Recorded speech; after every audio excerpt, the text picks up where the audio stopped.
John Astrup moves up slightly into ninth, still without a timed lap.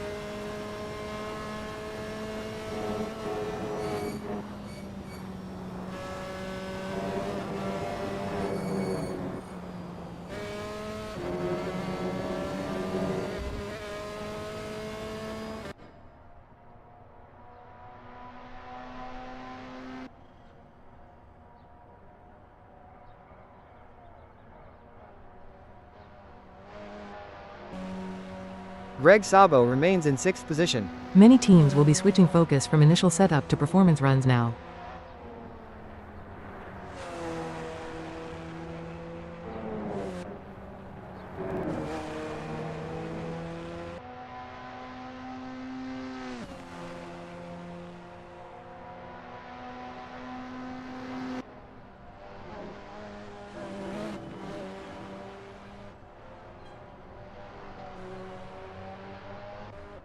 Rich Snape drops to 10th place.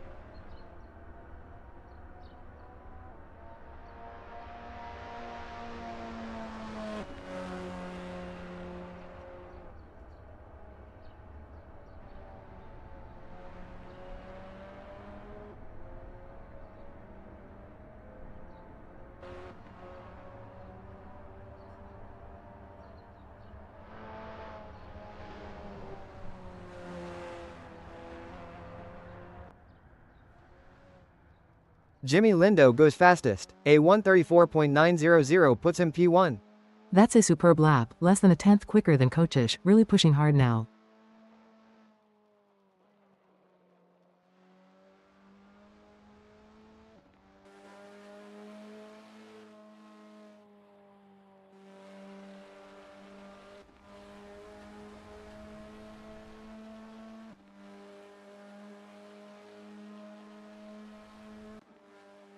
John Boontakas sets his first time lap. A 1:36.255 puts him into 8th position. Good to see Boontakas finally getting a representative time in, straight into the mix.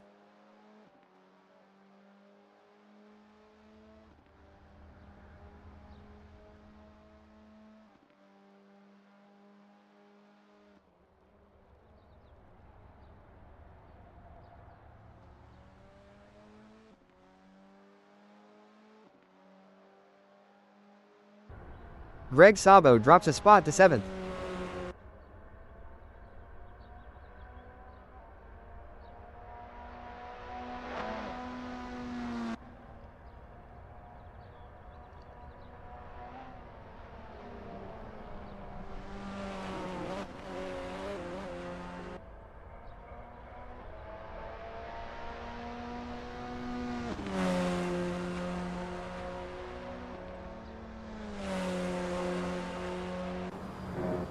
John Boontakas holds on to 8th place. He'll be looking to improve on that time as the session progresses.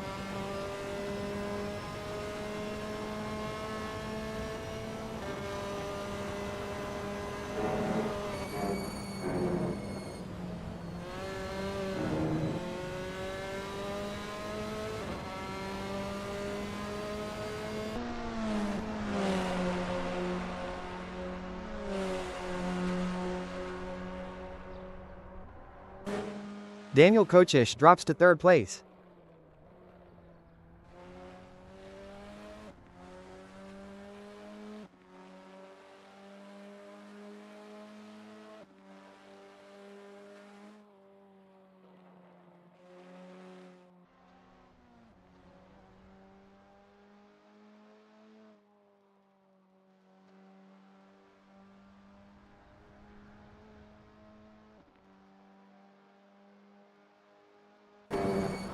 Greg Sabo drops another position, now in 8th.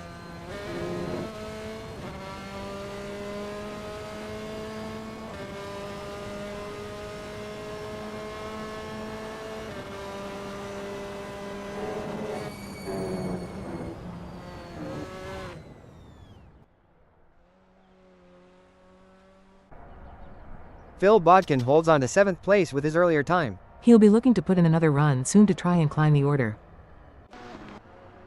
Reports of a car off track, another incident during this practice session. Jimmy Lindo continues to lead the way in practice.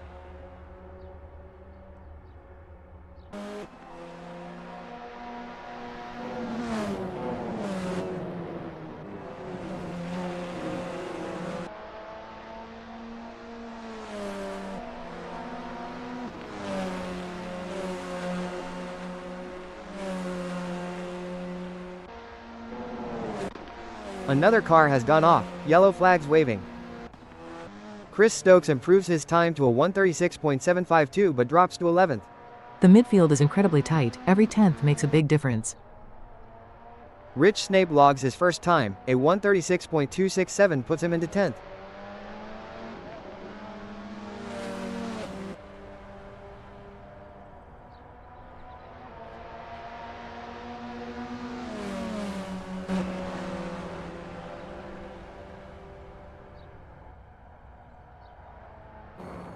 Mac McFarquhar puts in a strong lap, a 135.117 puts him into 4th place.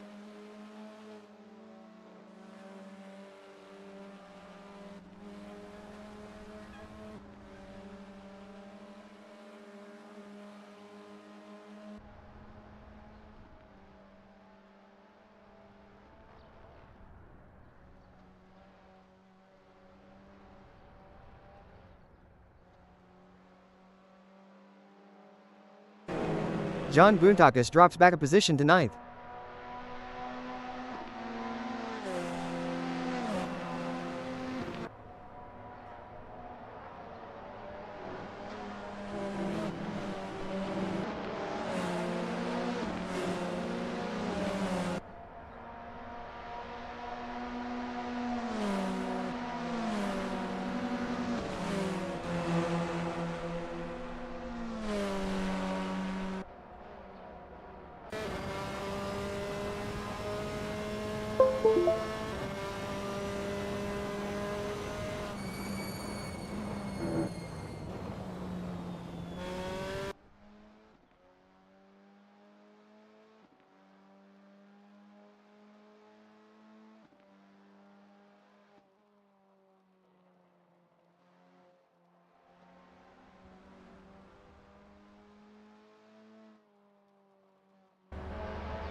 Elliot Norton splits the front runners, a 134.934 puts him into 2nd.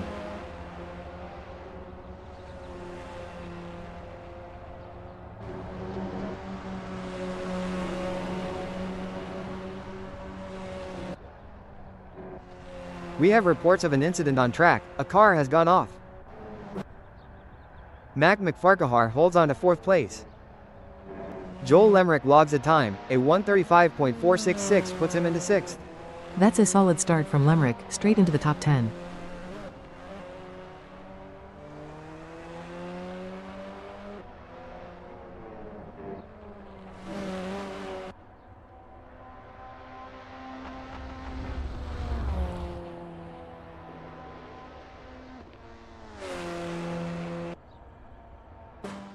Phil Bodkin drops back to 9th position.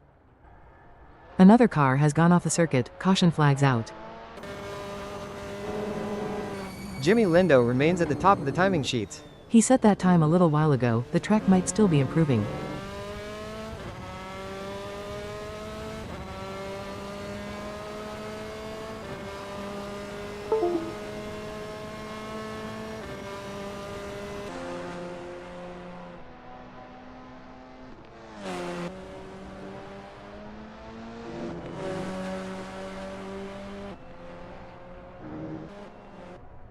Neil Constable Barry appears on the timing screen in 12th.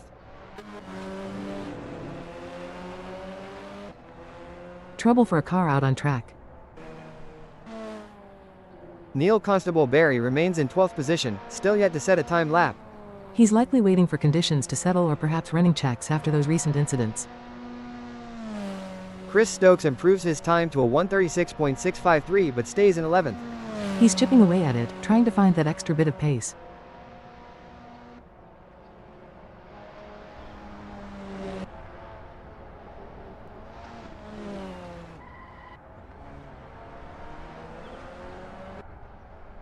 John Astrup puts in a strong lap, a 135.379 puts him up into 6th place.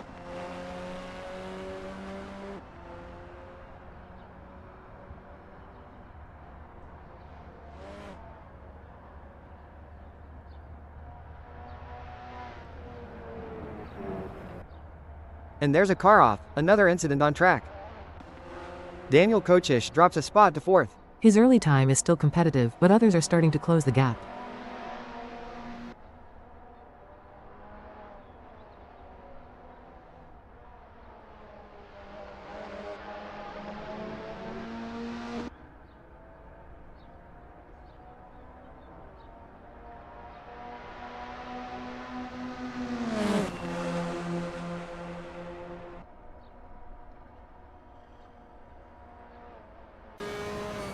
Neil Constable Barry sets his first time lap, a 1:36.400 puts him into 11th. Good to see him finally getting a time on the board, plenty of potential there.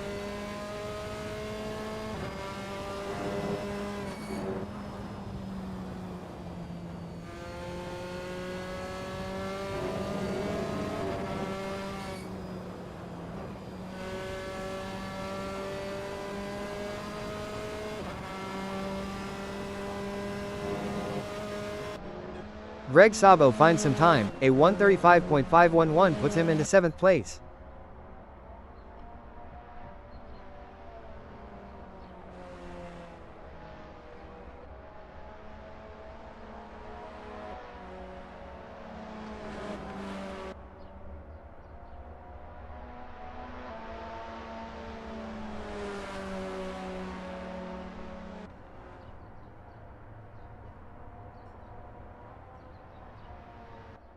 Daniel Kochish remains in 4th position.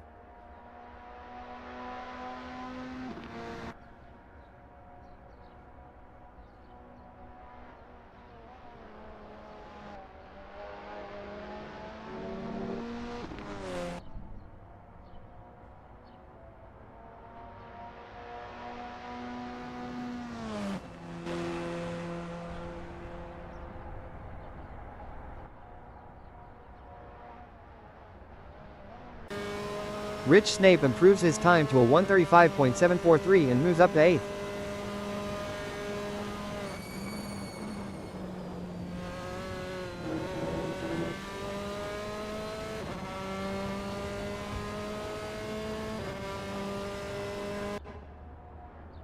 Confirmation of an incident, a car is off the circuit. Joel Lemrick finds more time, a 1:35.301 puts him into 6th position. That's a nice improvement from Lemrick, closing the gap to the top 5.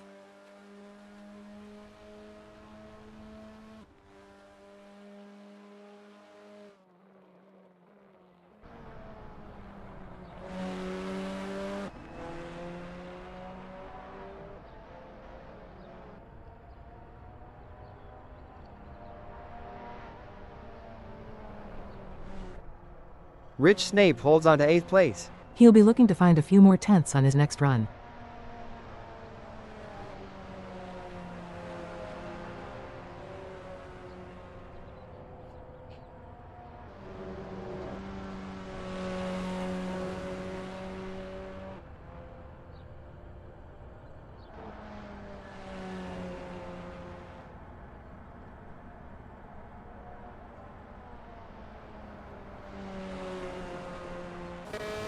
Mac McFarquhar improves, a 1:34.936 moves him up to 4th place.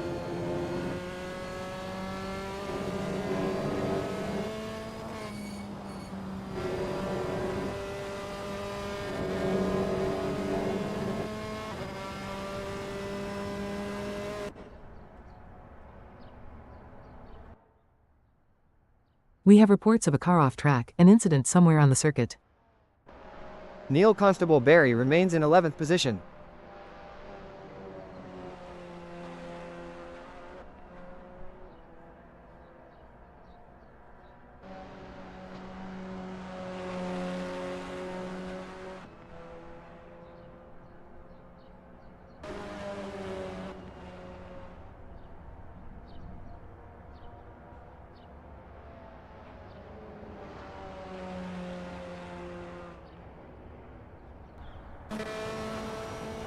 Jimmy Lindo drops down to 3rd, his 1:34.900 now only good enough for P3.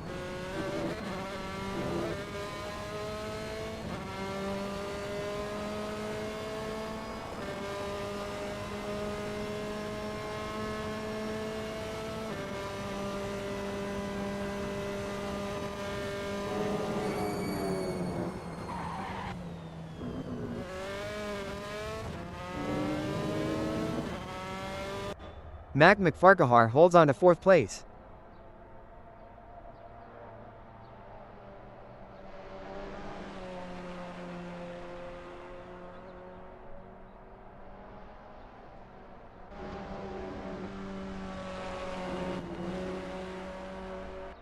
Another car off track, yellow flags are out.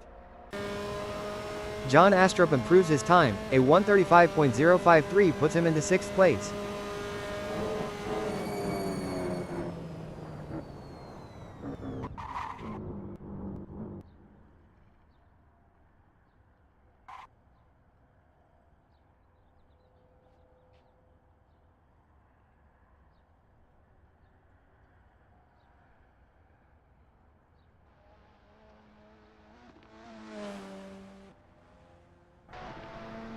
Elliot Norton finds significant time, a 1:34.654 puts him into 3rd place. That's a big jump up the order for Norton, showing real potential there.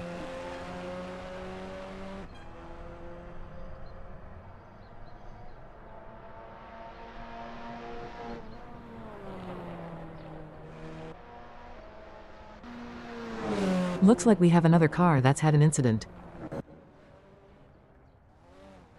Neil Constable Barry holds on to that 11th spot. Greg Sabo drops a position to 8th.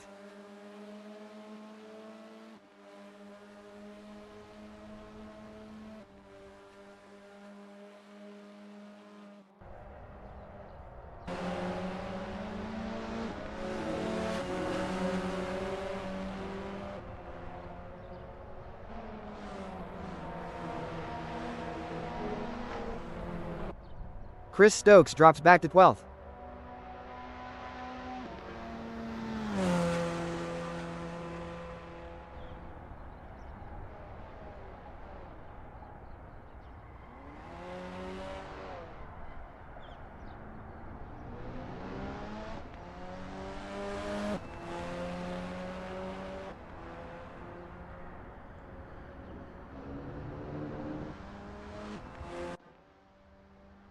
Confirmation of a car off track, the session continues under yellows. Mac McFarquhar improves his time again, a 1:34.805 puts him into 5th place.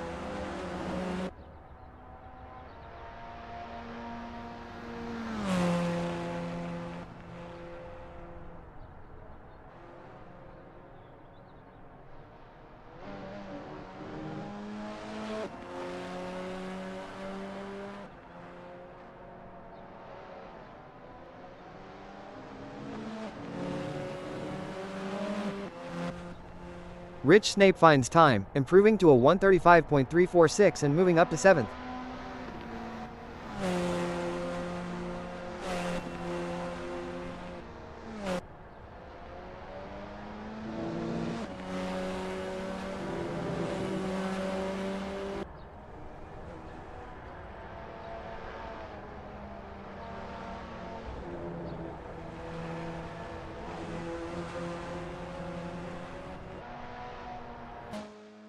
Daniel Kochish finds more pace, a 1:34.738 moves him up to 4th. He's still a couple of tenths off the very fastest time, but he's getting closer.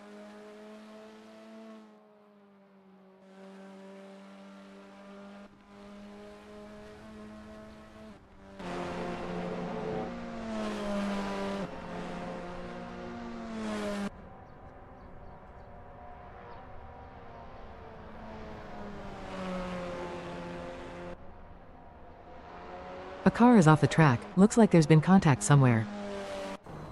Mac McFarquhar remains in 5th position. Chris Stokes remains in 12th place with his time of 1:36.653.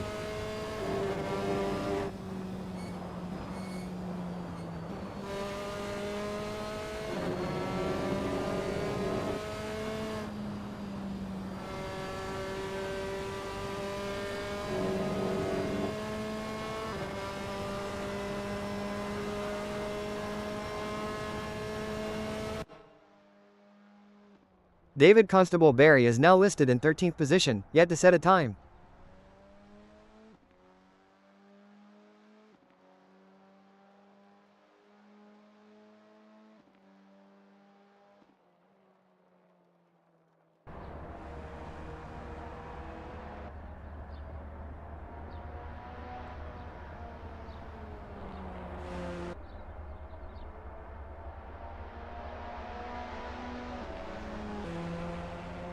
Greg Sabo improves slightly, a 1:35.349 keeps him in 8th.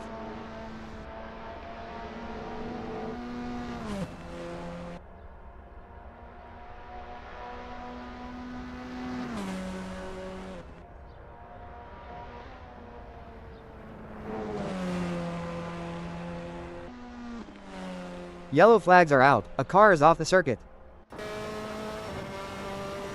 Joel Lemrick with a fantastic lap. A 134.615 vaults him up into third place.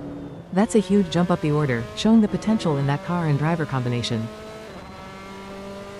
Elliot Norton goes fastest. A 134.429 puts him P1. Absolutely flying. That's a serious statement of intent from Norton. Reports are coming in of another incident out on track. Greg Sabo remains in 8th position. He'll be trying to find that sweet spot in the final minutes. Mac McFarquhar holds on to 5th place. He's just outside the top 4 but looks comfortable there.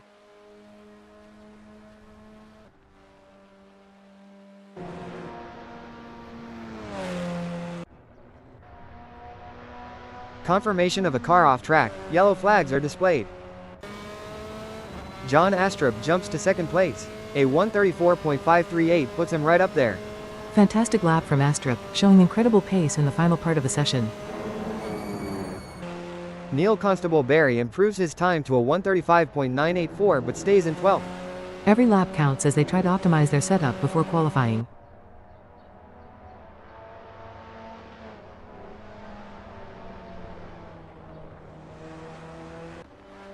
Another car off track. We've seen a few incidents in this session. David Constable Barry remains in 13th place. He'll be wanting to get a timed lap in before the checkered flag.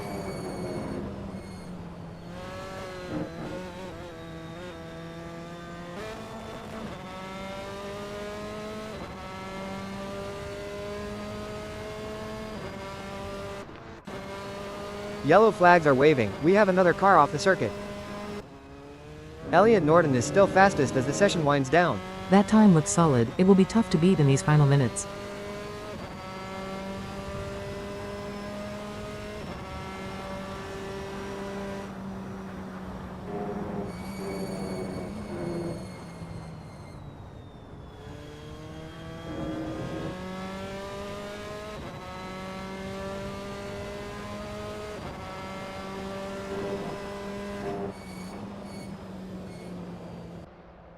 Neil Constable Barry holds on to 12th position.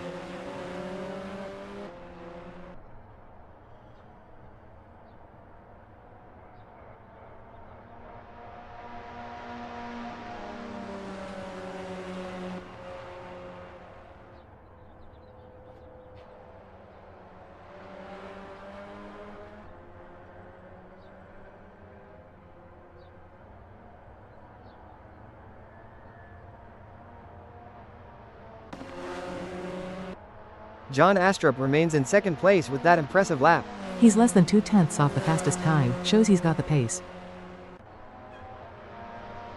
Another car off the track, looks like an incident has occurred. Jimmy Lindo drops further down the order, now in 6th. The top times have really tumbled in the last few minutes. Rich Snape improves again. A 135.204 moves him up to 7th. He's finding time on each run, building confidence.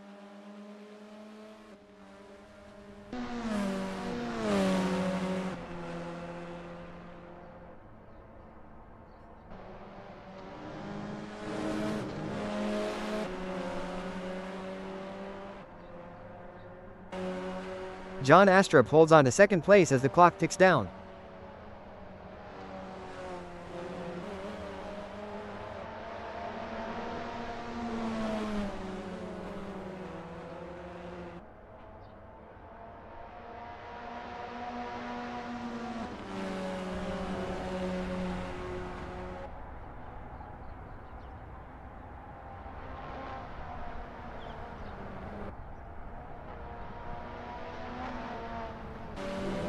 Greg Sabo drops another position to 9th.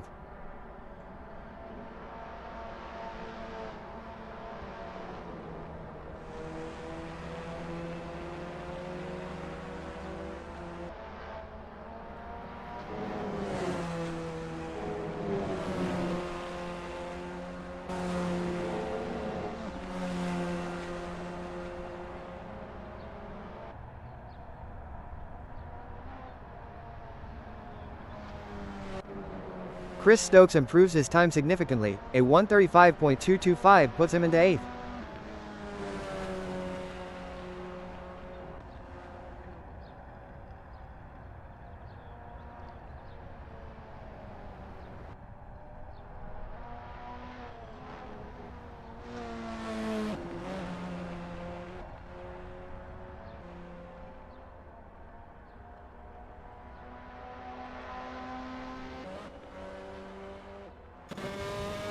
Jimmy Lindo improves his time to a 1:34.805, moving back up to 6th.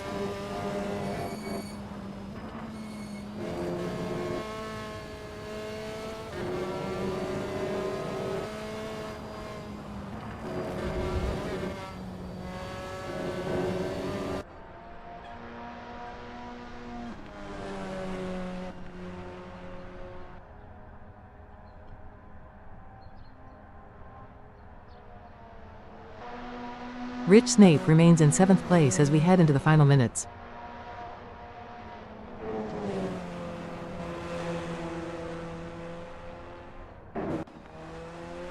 We have a report of a car off track, an incident to note. Chris Stokes remains in 8th position.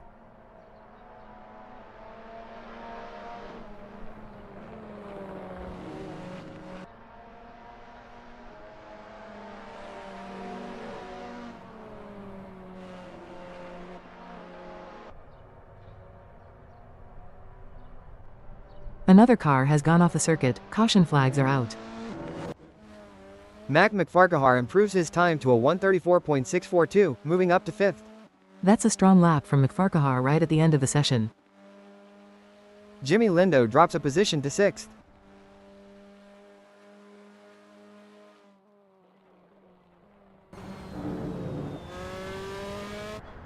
And another incident, a car is off the circuit. Chris Stokes remains in 8th place as the final seconds tick away.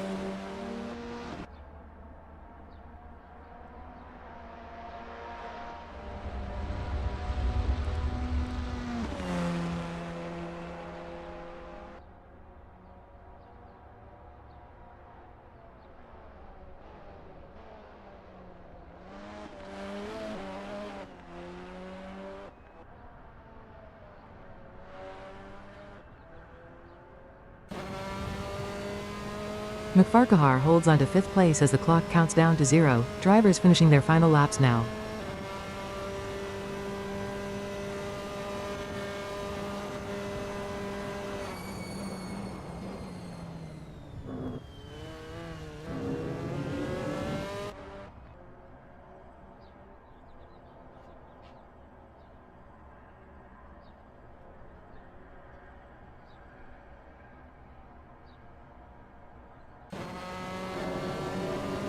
David Constable Barry puts in his first time lap of the session, a 1:35.912 places him in 13th.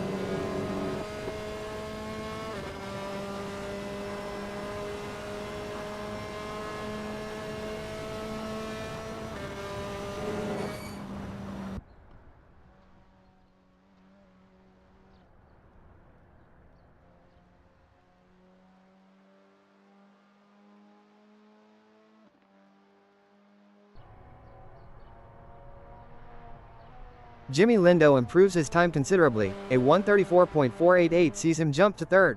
Pushing hard in these final minutes, trying to extract every last bit of performance. Yellow flags are flying, looks like a car is off the track. Elliot Norton drops to 2nd place despite his earlier fastest lap. Others are finding time as the track rubbers in and conditions improve. Jimmy Lindo holds on to that 3rd position with his time of 1:34.488.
Welcome back, the practice session is over and now we prepare for qualification here at the Red Bull Ring. And the green light is on, the qualification session is officially underway, Chris Stokes appearing first on the timing screens.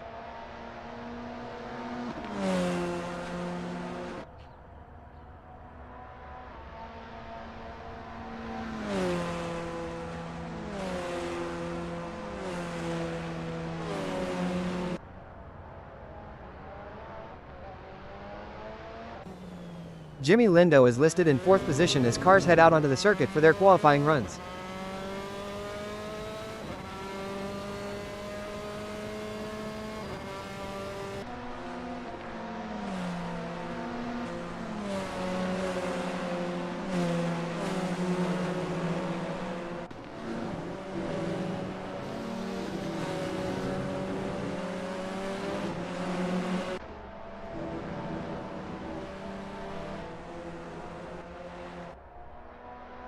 David Constable Barry is now listed in 2nd place on the early screens. Most cars are just heading out now or completing their installation laps before pushing for a time.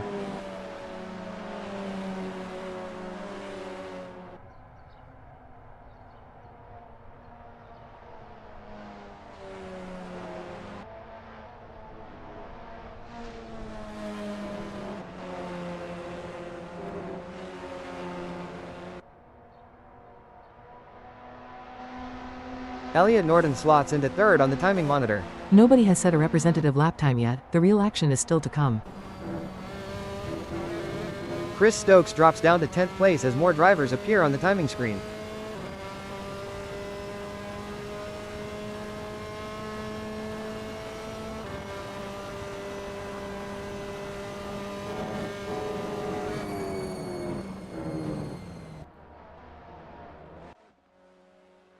Yellow flags out, looks like there's been an incident with a car off circuit. Chris Stokes back up to P1 on the timing screens.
Chris Stokes completes his first lap, currently listed in 13th position. That must have been an out lap or a check lap, as he hasn't registered a competitive time yet. Neil Constable Barry is now listed in 13th position. Plenty of drivers still heading out are getting their tires up to temperature. John Astrup puts in the first representative time, a 1:35.297 puts him into 3rd. Greg Sabo is in 8th place on the timing screen, yet to set a time. He'll be building up to his flying lap, getting the tires and brakes ready.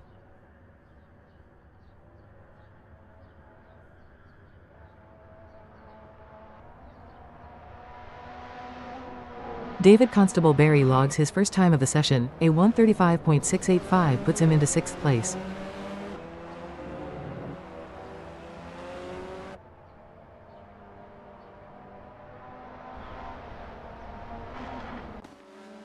Neil Constable Barry drops down to 10th position.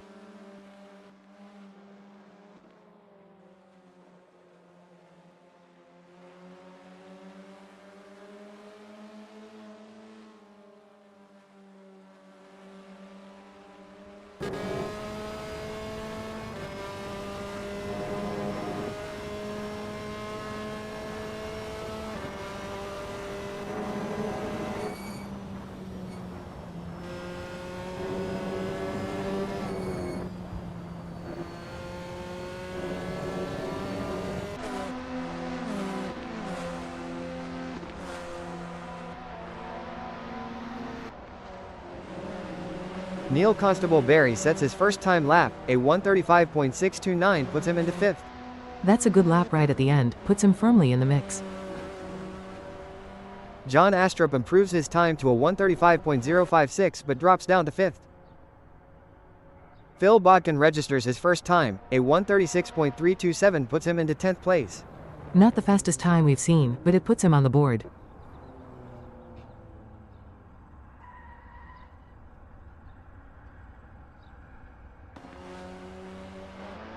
John Astrup holds on to 5th place as the session approaches its conclusion.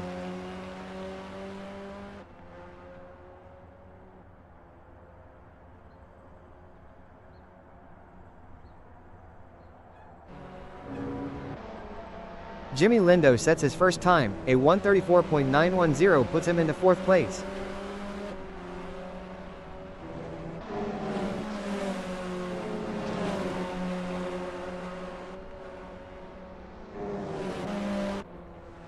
John Astrup holds 5th place with his 1:35.056. He'll be looking to find more time if he gets another run in.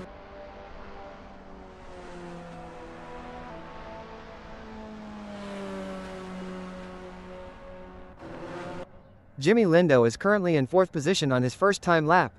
That's a solid start for Lindo, straight into the top 4. Yellow flags are out, a car has gone off the circuit.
The lights are coming on, the race is about to begin here at the Red Bull Ring. Starting from 3rd on the grid, we have Donkey Kong, a strong position for the Hungarian driver. He's opted for the soft tires, which should give him good grip off the line and early in the stint. It's always a trade-off with degradation later on though. Starting alongside pole position is the British driver, Norton, lining up in 2nd place. Norton is in the Pro-Am class, and like others at the front, he's on the soft tire. That choice means maximum attack early on. Just behind the front row, in 4th position, it's another British driver, Mac McFarquhar. Also on the softs, McFarquhar will be looking to make ground in the opening laps. This track can be tricky for tire management. From 5th on the grid, the Pro-Class driver John Astrup, starting on the soft compound. Riccardo Snay Peasy lines up in 6th place, an M-Class driver starting on the soft tires. Starting 7th, Fat Dog Phil, an M-Class driver also opting for the soft tires. With so many drivers on the softs, that first lap is going to be absolutely critical for tire temperature and finding space. John Boontakis is in 8th place on the grid, the Greek driver also on the soft compound. In 9th position, Neil Constable Barry, another M-Class driver starting on the soft tires.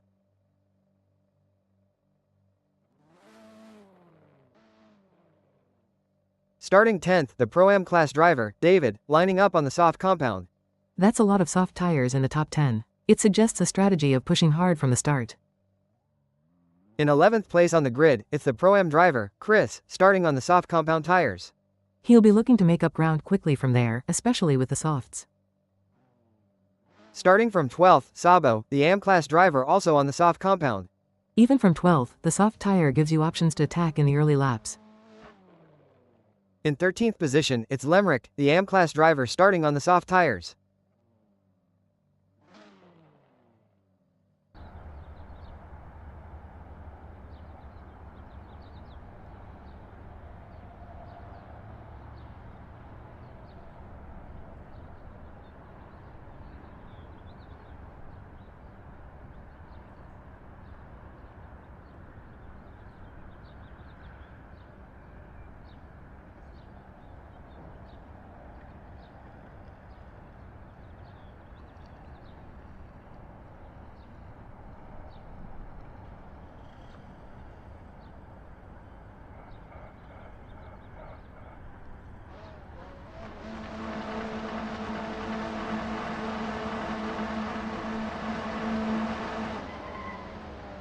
And the lights are out, a clean start and they're away.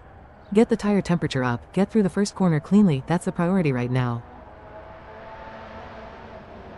Daniel holds onto the lead as they navigate the opening corners.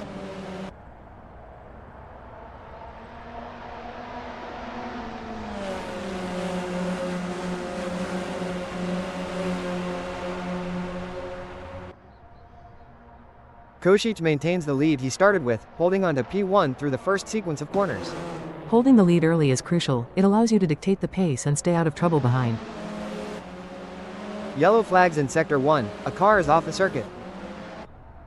Lindo holds on to third place in these early stages of the race.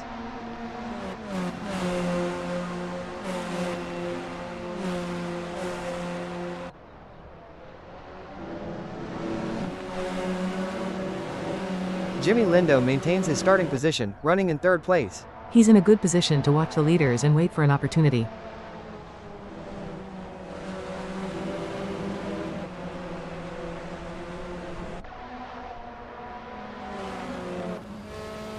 Reports coming in of an incident on track, a car is off. Joel Lemrick makes up a position on the opening lap, now in 12th.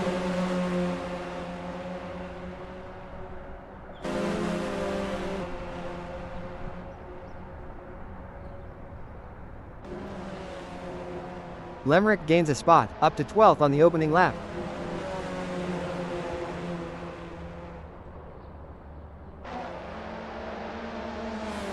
Lemrick now in 12th place, just 2/10 separating him from Neil ahead in 11th.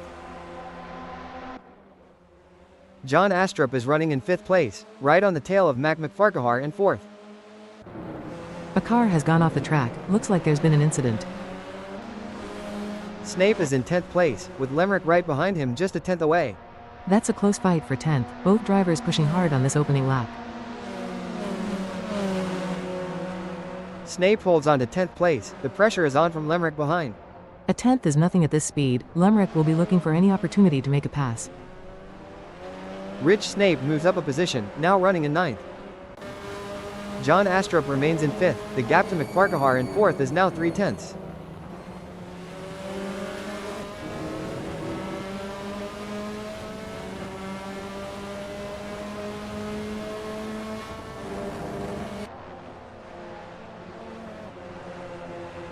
John Astrup remains in 5th, the gap to McFarquhar now 3/10.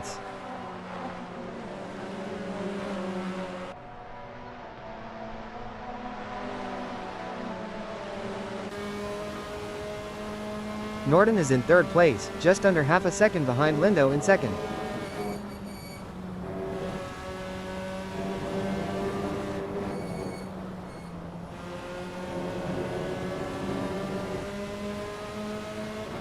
Norton holds 3rd place, keeping Lindo honest just ahead.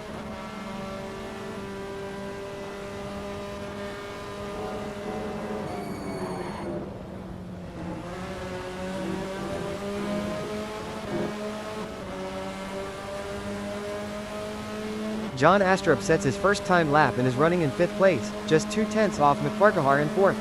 Keeping that gap tight is key, he's got to stay right there to pressure the car ahead.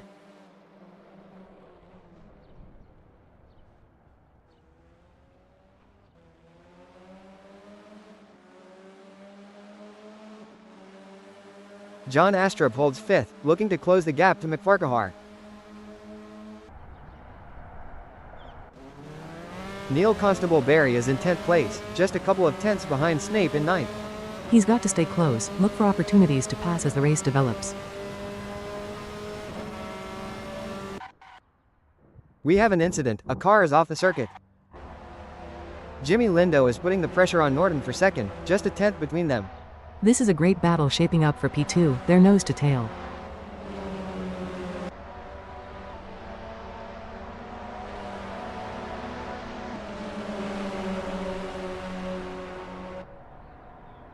Lindo stays right there with Norton, stalking the car ahead. You have to be patient in these situations, but ready to pounce the moment there's an error.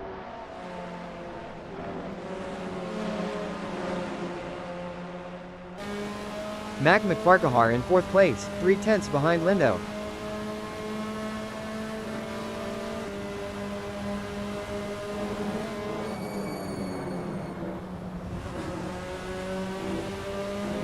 McFarquhar improves his time to a 1:35.657 but remains in fourth. McFarquhar holds fourth, trying to close the gap to the cars ahead. Every tenth counts, he needs to find a little more if he's going to challenge Lindo. Neil Constable Barry is now in ninth place, 6/10 behind Rich Snape.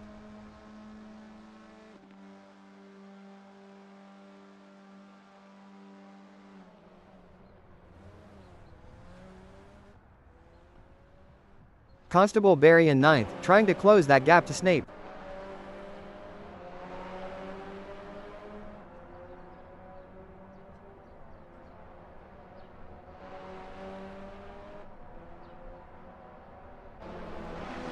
John Astrup remains in fifth place, just 3/10 off McFarquhar. He's still in touch with that battle for fourth, looking for a moment to attack. Reports of a car off track, yellow flags are out. John Astrup now in fifth place, closing the gap to Lindo in fourth to just 2/10. He's right on Lindo's gearbox, looking for a chance to pass.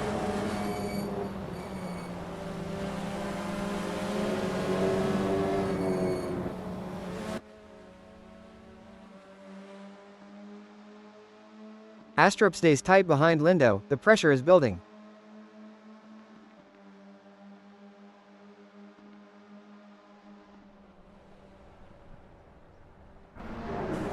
John Boontakis is in 11th place, 4/10 off Fat Dog Phil in 10th.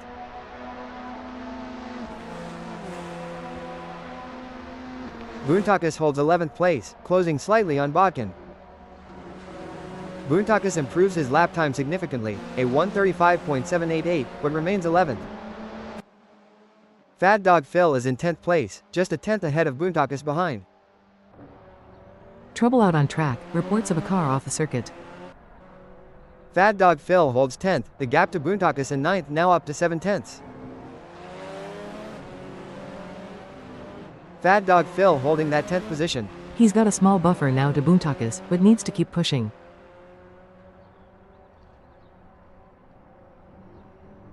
We've seen quite a few yellow flags already in this session. It's a challenging track, easy to make a mistake when you're pushing right on the limit. Finding that balance is key. And the times seem to be getting faster as the session progresses.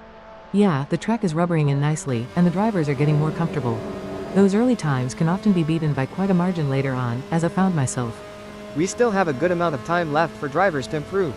Definitely, this is where teams will be fine-tuning setups and drivers will be looking for that perfect lap.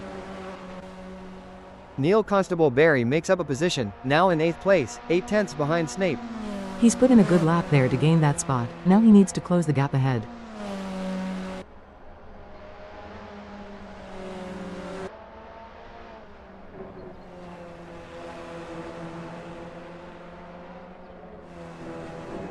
Neil Constable Barry holds 8th place. That gap to Snape is manageable, but he'll need to be consistent to reel him in.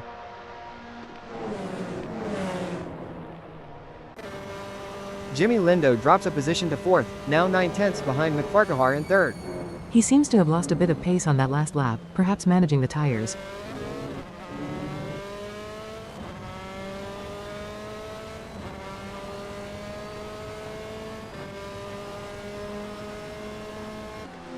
Lindo remains in 4th position. He'll need to pick up his pace if he wants to challenge for the podium.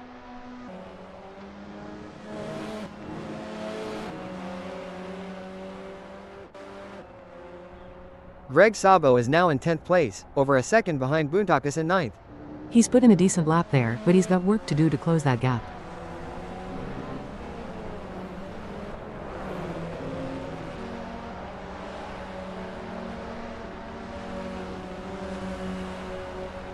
Sabo holds on to 10th place.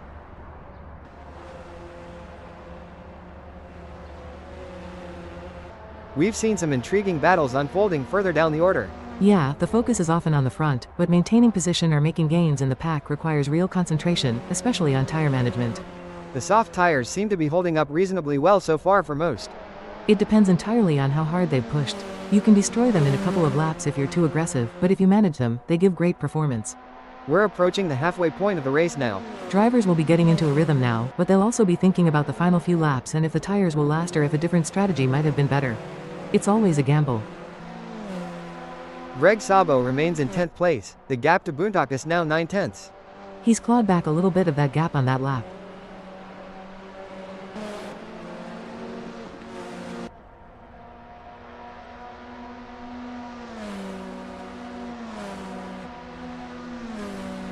Greg Sabo finds more time, a 1:35.464, but stays 10th.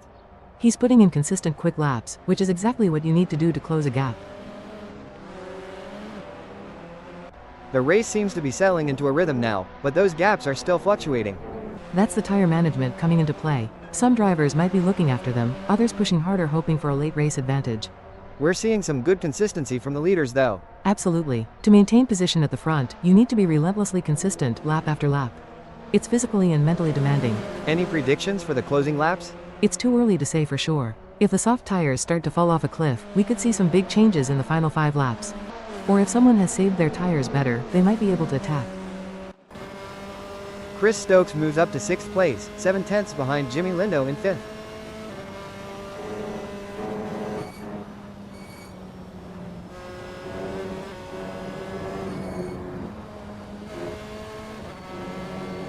Stokes holds on to 6th place.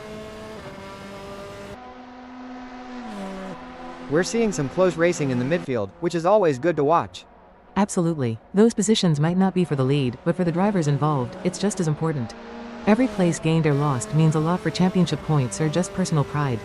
The tire performance is becoming a real factor now as we get deeper into the race.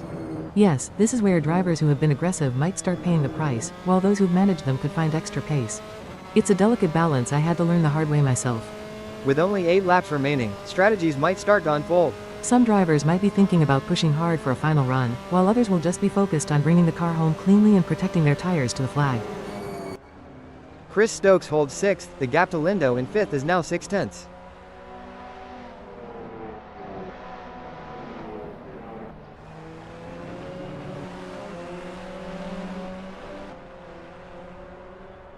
Stokes remains in 6th place, still within sight of Lindo.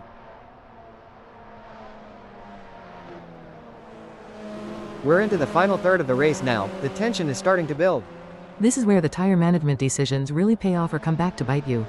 It's a real mental challenge in the cockpit. We've seen some cars looking strong, others perhaps struggling a little more.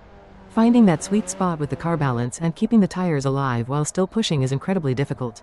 It's a tightrope walk. Anything could still happen in these remaining laps. Absolutely, one mistake, one lock up, and everything can change instantly. You have to stay focused right to the checkered flag. Chris Stokes is still in 6th place, that gap to Lindo just over half a second. He's staying consistent, waiting for any sign of weakness ahead. Stokes improves his last lap time to a 1:35.944, holding 6th.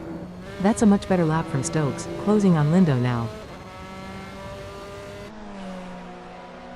We're really into the sharp end of the race now, every lap counts.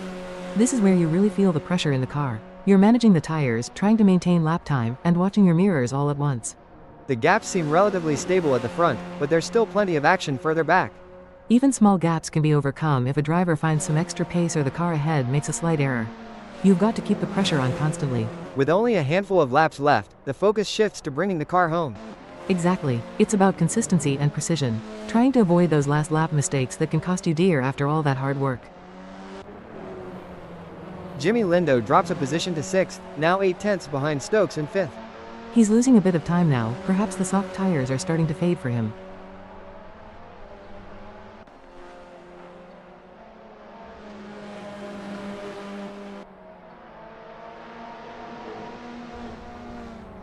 Lindo holds 6th, under pressure from behind. Reports of a car off track, looks like there's been an incident. John Boontakas is in 10th place, just 2/10 behind Sabo in 9th. That's a really tight fight for 9th and 10th, they're bumper to bumper. Boontakas stays right there, looking for an opportunity.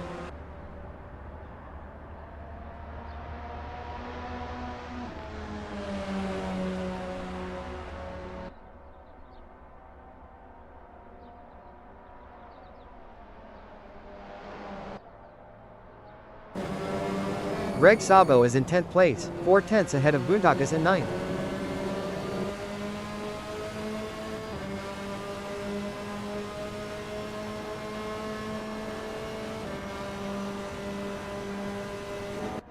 Sabo holds 10th, the gap to Boontok is fluctuating slightly. It's so easy to lose half a second with one small slide or missed apex.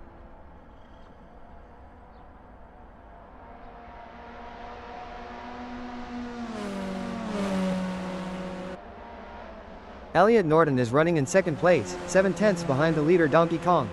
He's been consistent, but hasn't quite been able to match the pace of the leader in this stint.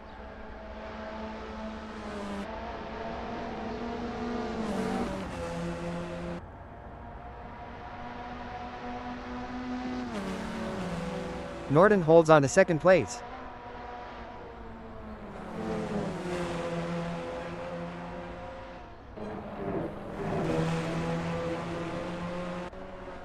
Jimmy Lindo remains in 6th place, 6/10 behind Chris Stokes.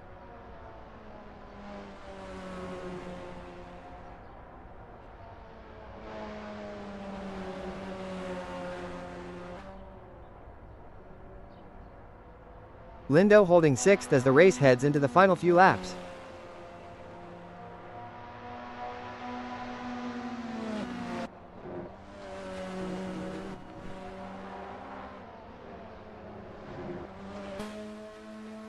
Joel Lemrick is in 13th place, 7/10 off Neil Constable Barry.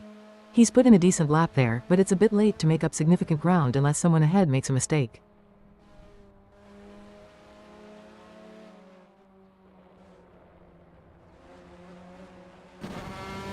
Lemrick holds 13th, trying to close on Constable Barry.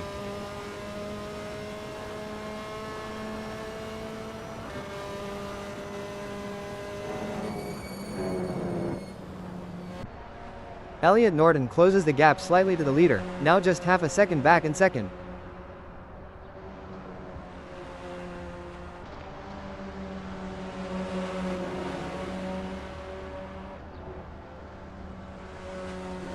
Norton holds second, still pressing the leader. Every lap counts now. He needs to keep the pressure on in case Coach Ish makes an error.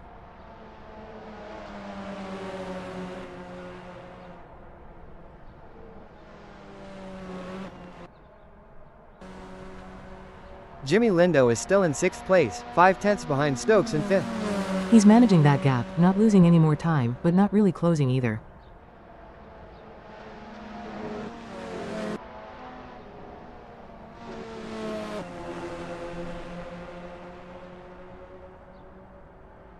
Lindo remains in 6th as we head towards the final lap.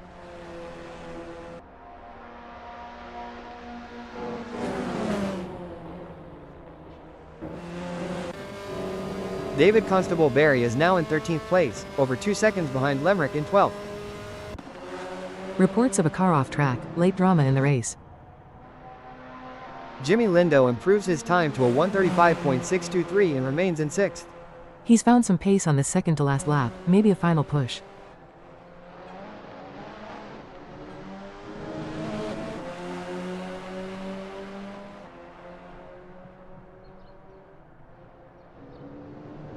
Lindo holds 6th, still half a second behind Stokes. Can he close that gap on the final lap? It's going to be tough. Another car off track, late drama here. Elliot Norton is right on the gearbox of the leader, just 2/10 behind.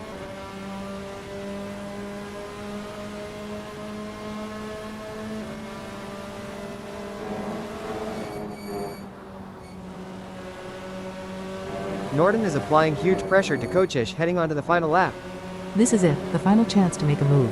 You have to be brave but precise now.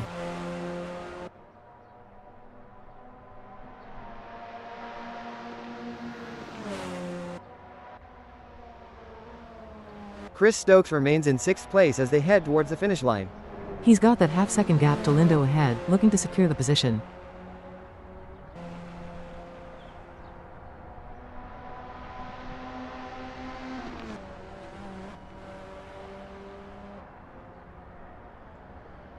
Stokes holds 6th as the checkered flag is about to fall. He's brought the car home cleanly and secured a good result.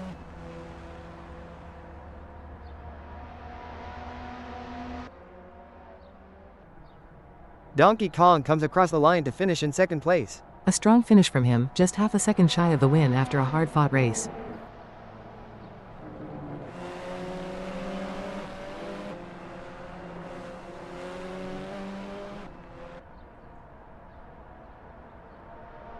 Daniel Kocic takes second place. He led for a long time, but just couldn't hold off the charge from Norden in the end. What a finish to that race. Absolutely thrilling right down to the wire. You saw the tire strategies really play out in those final laps. Norden's pace in the closing stages was incredible. He clearly managed his tires beautifully. That's exactly the kind of performance you need to win when it's this close. And tough luck for Kocic, leading for so long. He drove a brilliant race, but sometimes the tires just fall away faster than you expect. It's the challenge of this circuit. Daniel Kocic crosses the line to take second position, just 6/10 behind the winner. He put up a strong fight for the lead, but had to settle for second place in the end.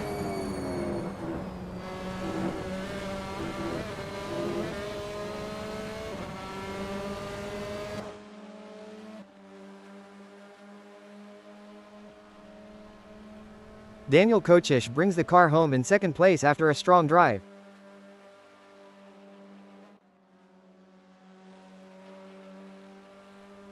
What a thrilling conclusion to that race. That was fantastic. Seeing how the different tire strategies played out in the final laps was fascinating.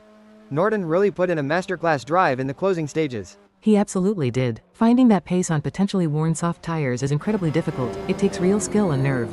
And hard luck for Kocic after leading for so long. Sometimes the race just doesn't come to you. He defended well, but couldn't quite hold on against that late charge.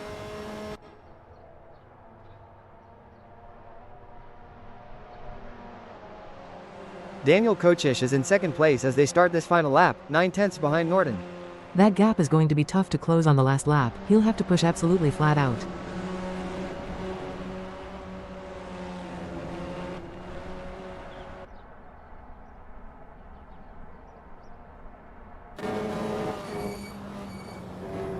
Elliot Norden leads the race and is just seconds away from taking the checkered flag.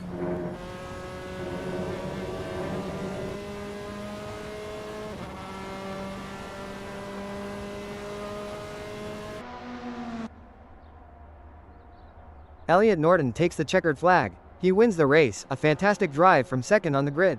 What a victory. He timed that run perfectly. The tire management clearly paid off in the final laps.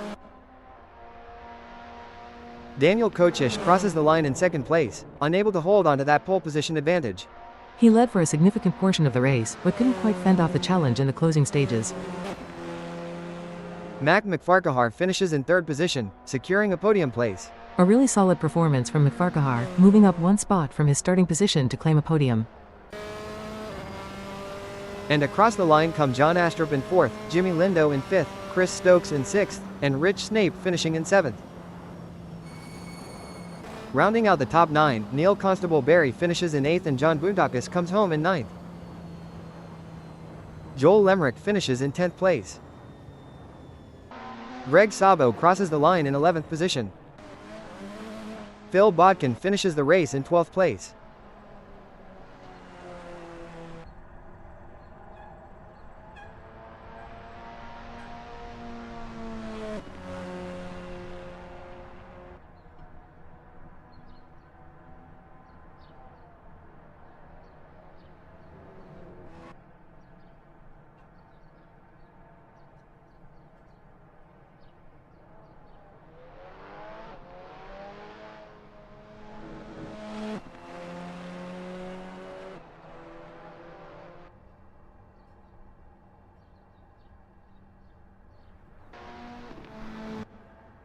And finally, David Constable Barry crosses the line to finish in 13th position. Not the result he would have wanted, but he brought the car home.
The tension builds here at the Red Bull Ring, the lights are coming on for the start of the race.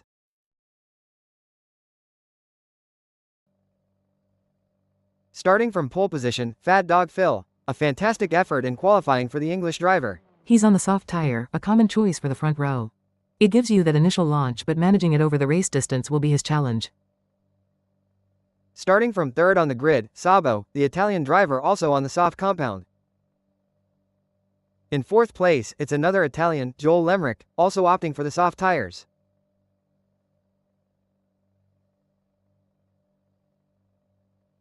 John Boontakis lines up in fifth place, the Greek driver starting on the soft tires.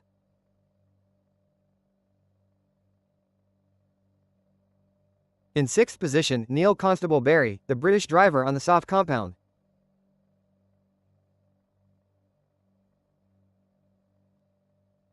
Starting seventh, Rich Snape, another British driver also on the soft tires.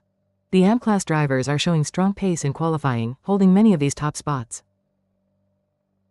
In eighth place, the Pro-Am driver, Chris Stokes, starting on the soft compound.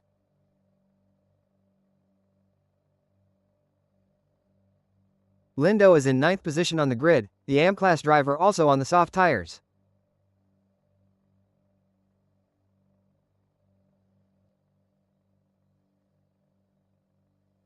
Starting 10th, the Pro-class driver John Astrup, lining up on the soft compound. Mac McFarquhar is in 11th place, the British Pro-Am driver on the soft compound.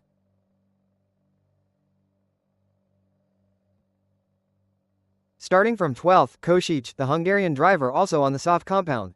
It seems the soft tire is the overwhelming choice for the majority of the grid for this race.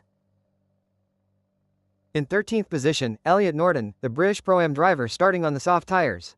He'll have work to do from there, but the softs should give him good attack potential early on. Starting from pole position, the Pro-Am driver David Constable Barry.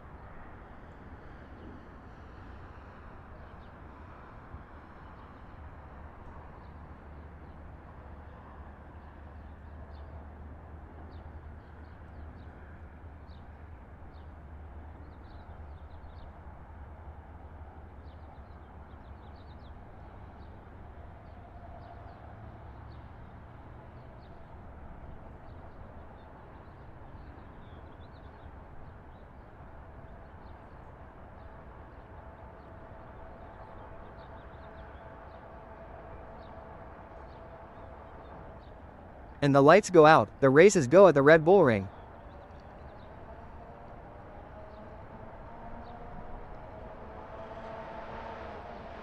David Constable Barry gets away well and holds onto the lead into turn 1. Holding P1 off the start is massive, it gives you clean air and control of the race. Yellow flags are flying, a car has gone off the circuit early on. John Boontakis makes up a position on the opening lap, now in 4th.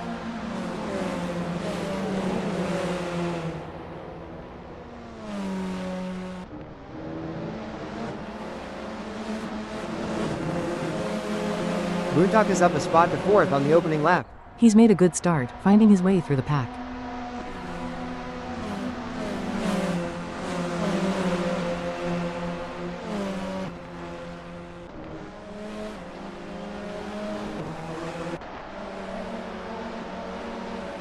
Up to 4th position goes John Boontakis on the opening lap. Trouble for a car out on track, reports of an incident. Mac McFarquhar makes up a spot, now in 10th.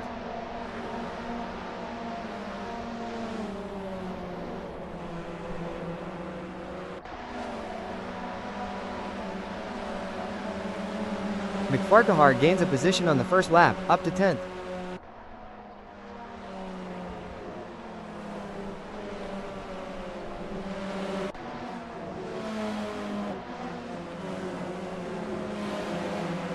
McFarquhar moves up to 10th place on the opening lap. Elliot Norton is in 9th place, with Donkey Kong just a tenth of a second behind. Norton holds 9th place, under pressure from Donkey Kong. John Astrup is in 8th place, just a tenth ahead of McFarquhar. Confirmation of a car off track, another incident in these opening laps. John Boontakis is in 8th place, 3/10 behind Snape in 7th. Boontakis holds 8th, keeping Snape within striking distance. We've had a bit of action early on, with those yellow flags. The first lap is always chaotic. Everyone is trying to find space and make up positions. It's where you're most vulnerable to getting caught out. It looks like the soft tires are performing as expected off the line. They give you maximum acceleration and grip, which is great for the start. But the question is, how long can they maintain this pace before degradation becomes a major factor? We've seen a few drivers make up positions already. Yeah, finding those gaps and being decisive in the first few corners is key if you're starting further back on the grid. John Boontakis makes up another position, now in 7th place. Yellow flags are displayed, another car is off the circuit. Boontakis now in 7th, just 2/10 behind Daniel. He's making good progress in these opening laps, finding his way through the pack.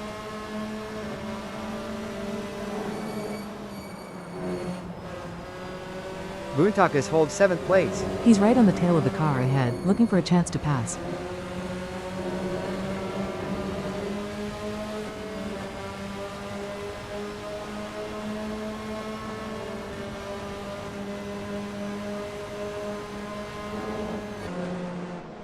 Mac McFarquhar is now in 7th place, 2/10 off John Astrup in 6th.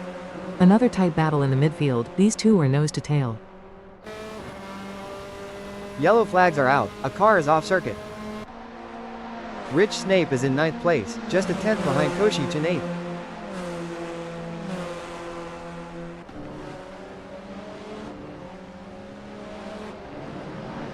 Snape holds 9th, right on the tail of Kosic.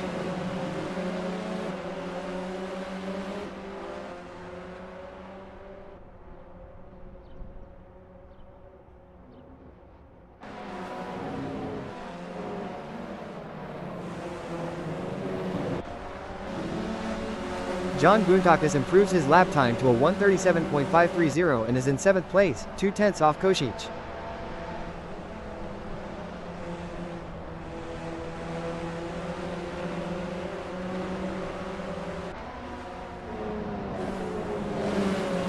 Boontakis holds 7th place. He's keeping the pressure on the car ahead, looking very racy.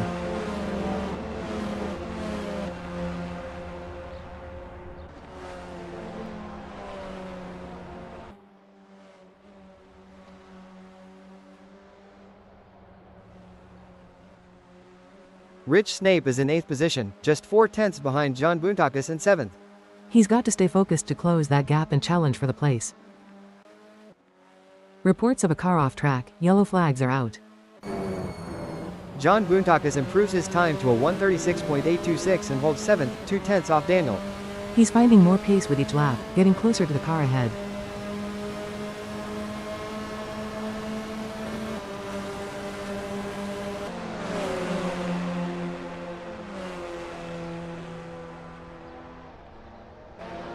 Boontakis stays right on the tail of Donkey Kong. This battle for 6th is heating up. Boontakis is looking for a way past. Rich Snape improves his time to a 1:36.626 and is in 9th place, now over a second clear of McFarquhar. He's found a good chunk of time on that lap, giving himself some breathing space. Rich Snape holds 9th place, the gap to McFarquhar now 1.6 seconds.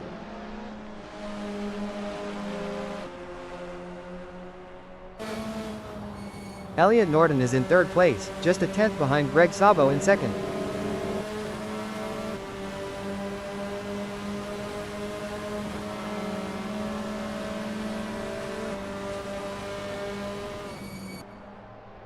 Norton right on the tail of Sabo, looking for a way past for 2nd.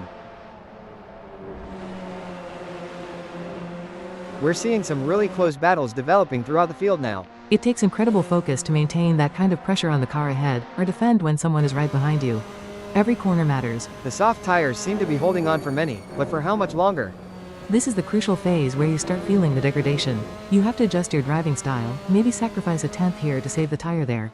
It's a constant negotiation. Midfield fights are just as captivating as the lead battle sometimes. Absolutely. For these drivers, every position gained is hard won. The intensity is just as high as at the very front.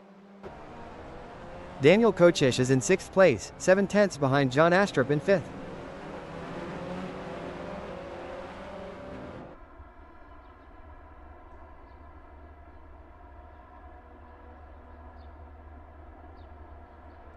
Košić holds 6th, trying to close on Astrup ahead. The race is starting to stretch out slightly at the front, but the midfield is still very tight. Maintaining consistent lap times is key at this stage. Any drop in pace gets punished very quickly when the cars are so close.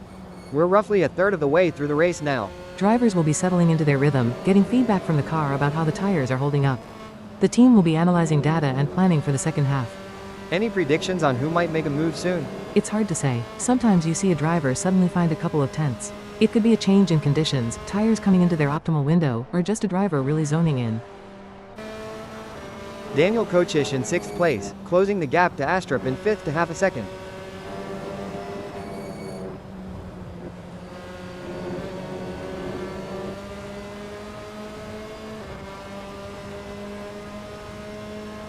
Donkey Kong holds 6th, looking to close on Astrup. We're seeing some impressive consistency from the leaders in this stint. Maintaining that rhythm and managing the tires lap after lap is the sign of a strong driver and a well-balanced car. It's deceptively difficult. The gaps are staying relatively consistent in the top positions. Unless there's a significant change in pace or a mistake, it can be hard to make up ground when everyone is running at a similar level. You have to be patient and wait for an opportunity. We're now approaching the halfway point of the race. This is where tire degradation can really start to become a factor. Teams will be monitoring temperatures and wear closely to see if their strategy is paying off. David Constable Barry is running in 6th place, just 2 tenths behind Donkey Kong in 5th. Another close fight, he's right there on the tail of the car ahead.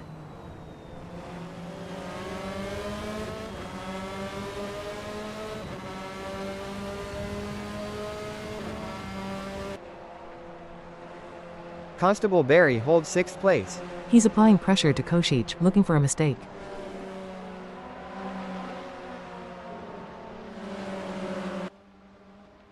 Donkey Kong moves up to 5th place, 4 tenths behind John Astrup in 4th.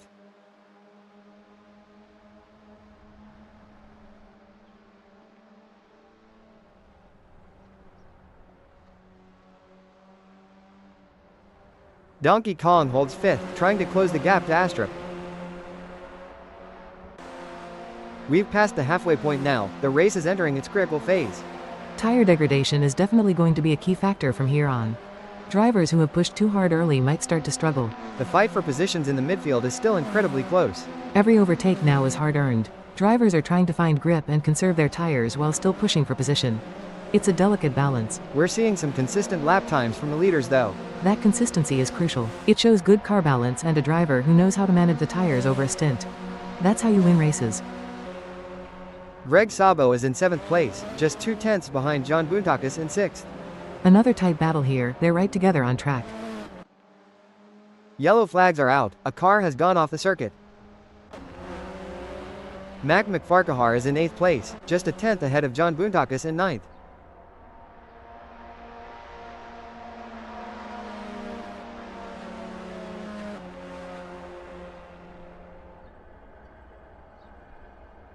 McFarquhar holds 8th, the pressure is on from Buntakis.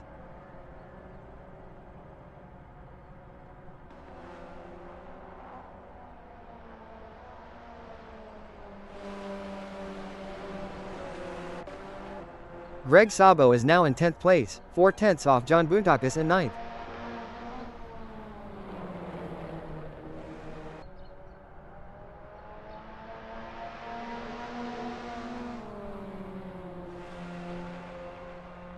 Sabo holds 10th position. He's trying to close that gap to Buntakis, but it's proving difficult.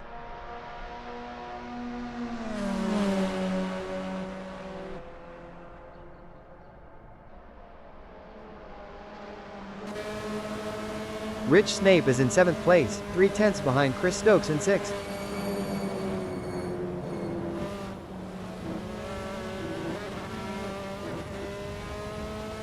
Snape improves his time to a 1:35.769 but stays 7th.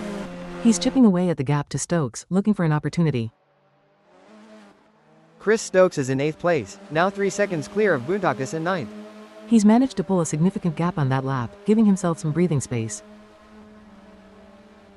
Stokes holds 8th place, a comfortable gap now to 9th. He can focus on his own pace now and try to close in on the cars ahead. We're entering the final few laps now, the pressure is really on. This is where all the hard work on tire management comes into play. You need everything you've got left for this final push. We've seen some positions change hands recently. It's never over until the checkered flag. Drivers will be taking risks, looking for every opportunity to gain a place before the end. Consistency is going to be key now. Absolutely. One small mistake can cost you dearly in these final laps. You have to be perfect to the finish. John Boontakis is in 9th place, just 3/10 behind Greg Sabo in 8th.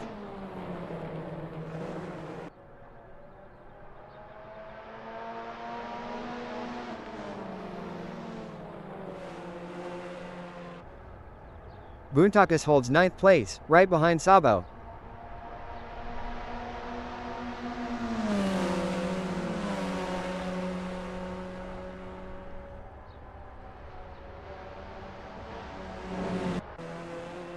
John Astrup is in 4th place, half a second behind Donkey Kong in 3rd.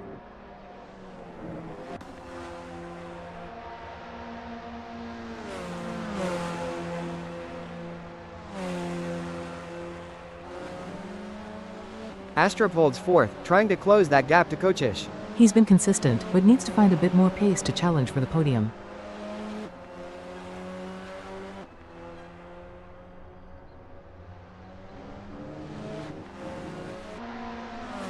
Chris Stokes is now in 10th place, half a second behind John Boontakis in 9th.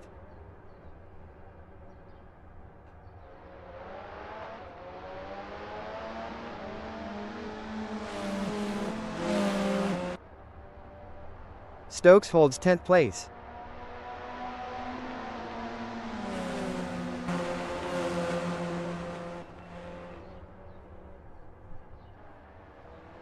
Greg Sabo is in 8th place, 2/10 ahead of Boontakis in 9th.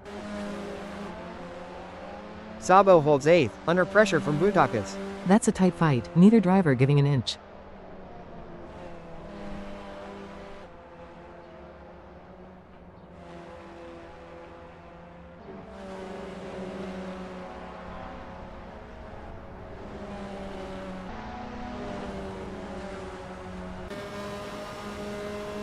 Chris Stokes is in 9th place, 9/10 behind Boontakis in 8th.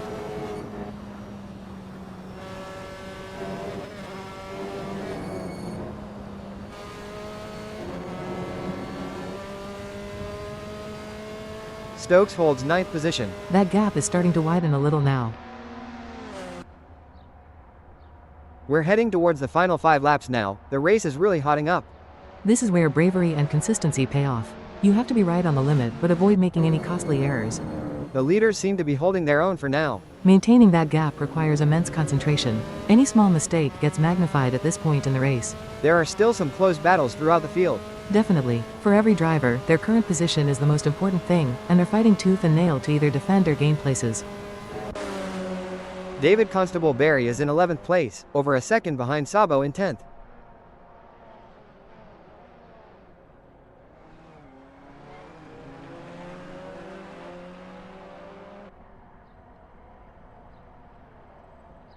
David Constable Barry holds 11th place. He's put in a good lap, but still has that gap too close to the car ahead. The final few laps are always intense, especially when the gaps are tight. Tire management is absolutely critical now. Drivers are pushing what's left of their softs, trying to find that last bit of grip. We've seen some drivers dropping back slightly. That could be the tires starting to go off the cliff, or perhaps they've had to manage a minor issue. The final laps are a test of endurance for both car and driver. Any late charge possibilities? If someone has saved their tires better, they might be able to make a late move, but it's a gamble. You have to be perfect to make it stick. Rich Snape is in 6th place, just over a second behind Astrup in 5th.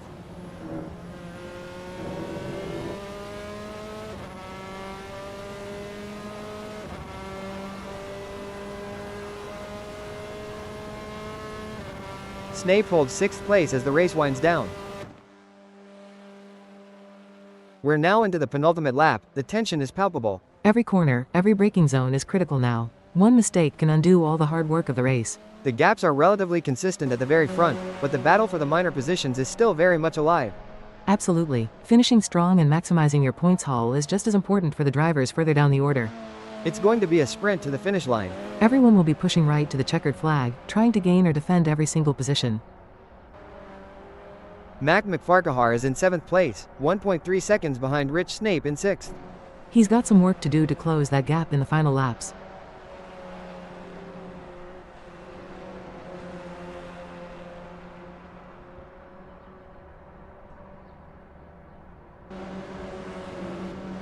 McFarquhar holds 7th place.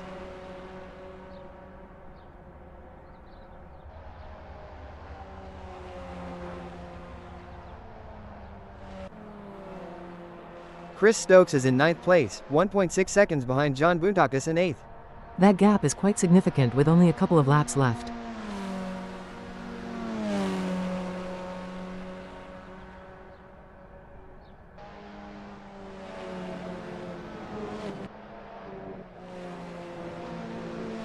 Stokes holds 9th place.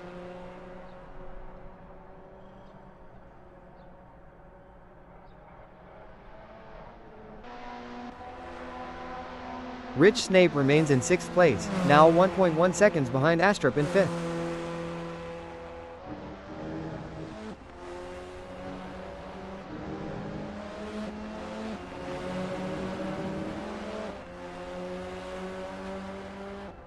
Snape holds 6th place as they begin the final lap.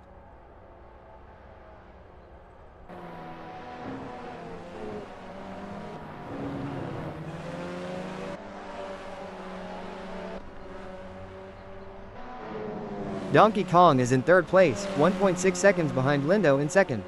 He's got a bit of a gap now to the car ahead, looking comfortable in 3rd.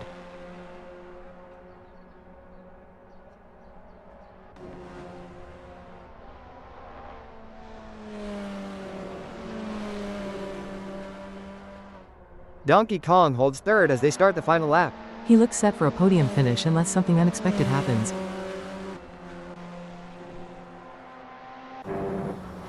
Rich Snape remains in 6th place as they head towards the checkered flag.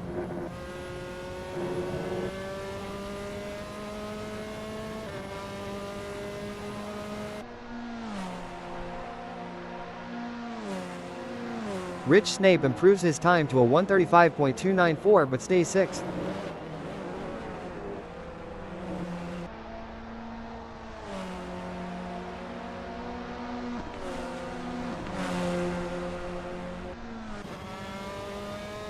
Daniel Kochish is in 3rd place, 1.1 seconds behind Lindo in 2nd as they cross the line.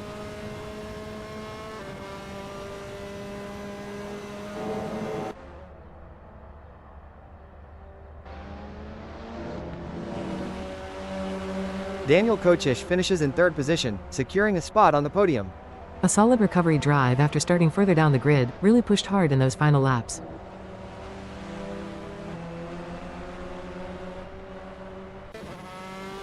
Rich Snape crosses the line in 6th place. A good solid points finish for Snape in this race.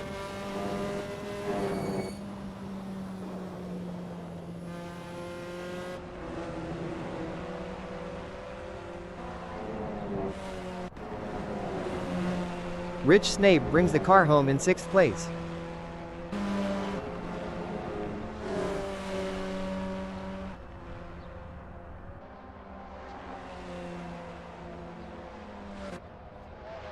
Donkey Kong finishes in 3rd place, a second behind Lindo.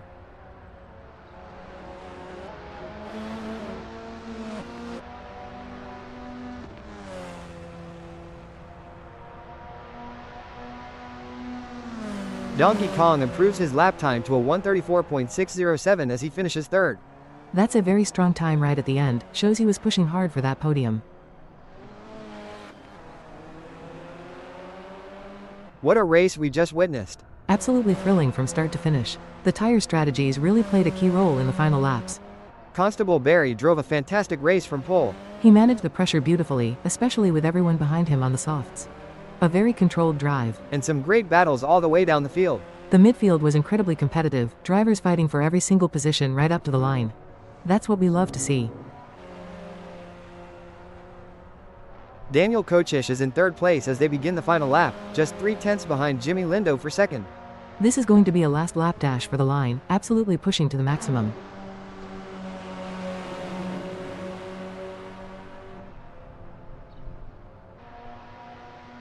Elliot Norton is leading the race and is just seconds away from taking victory.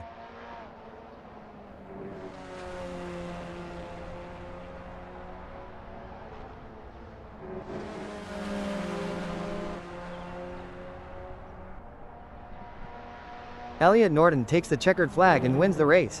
What an incredible drive from 13th on the grid. Wow, that is a drive and a half. Coming from P13 to win, absolutely sensational. The tire strategy clearly worked wonders. Jimmy Lindo crosses the line in second place, a great result after starting 9th. A fantastic recovery drive from Lindo, making up 7 positions to claim second place. Daniel Kochish finishes in 3rd position, securing a podium place. He made up 9 places from his starting grid position, a brilliant drive to get onto the podium. Finishing just outside the podium, Neil Constable Barry takes 4th, John Astrup is 5th, followed by Rich Snape in 6th, and Mac McFarquhar in 7th.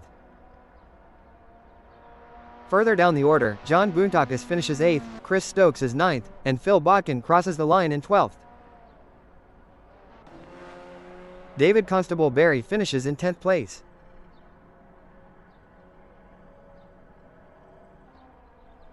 Greg Sabo crosses the line in 11th position.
Alright, the practice session is green and underway here, just under 10 minutes on the clock for these initial laps.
And our first car on the timing screens is David Constable Barry, currently showing P1 although the lap times are yet to really settle down.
Jimmy Lindo takes the top spot on the provisional timing board, still early days in this session though with 6.5 minutes left.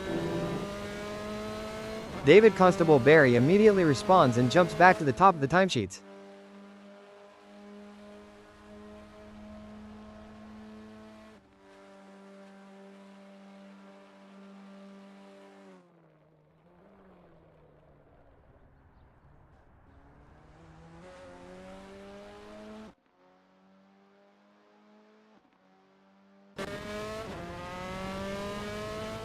Jimmy Lindo slots into P2, not able to improve on that last run as we tick down towards 6 minutes left in this practice session.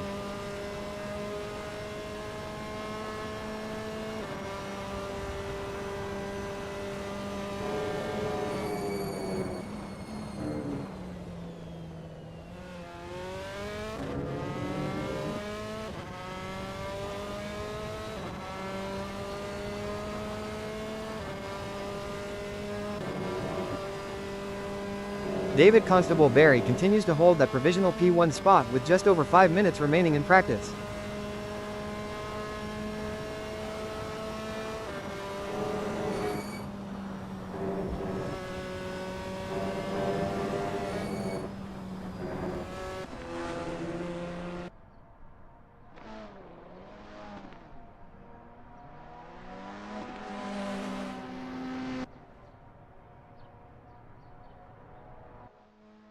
Still no change at the top, Jimmy Lindo remains in second place.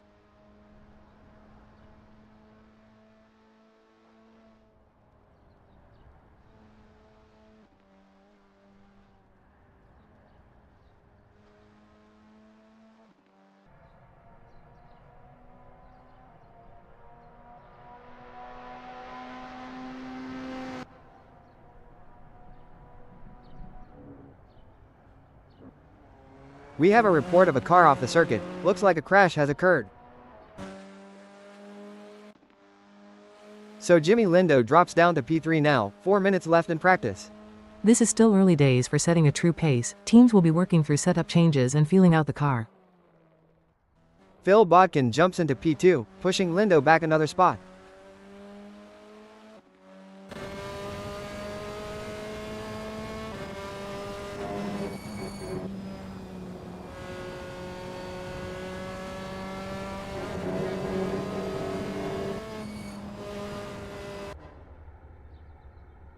David Constable Barry is the first to lay down a serious marker, a 1:35.996, putting him firmly in P1.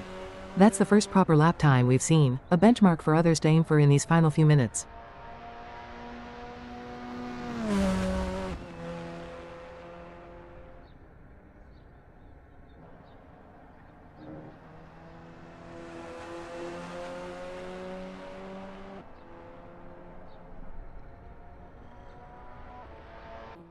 Daniel Kochish is showing P3 on the screens, but yet to post a representative lap time.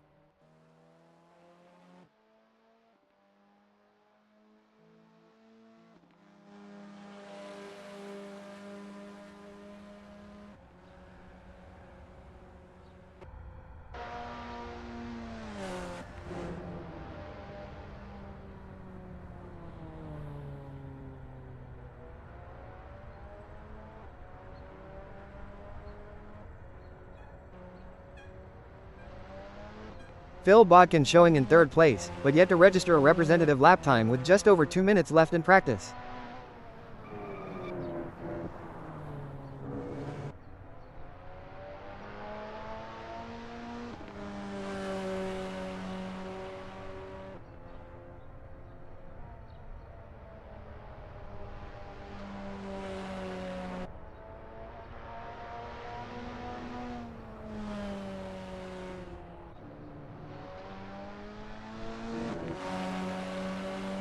And there we go. Jimmy Lindo bangs in a 1:34.561 to snatch P1 with just over 2 minutes on the clock.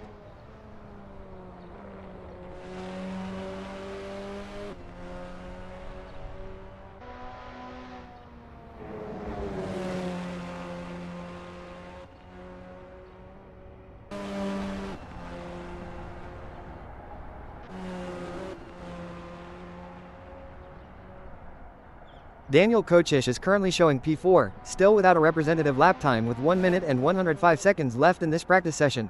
That's a common tactic. Sometimes you focus on finding the feel of the car over multiple laps before trying to extract that single quickest time, especially as the track rubbers in.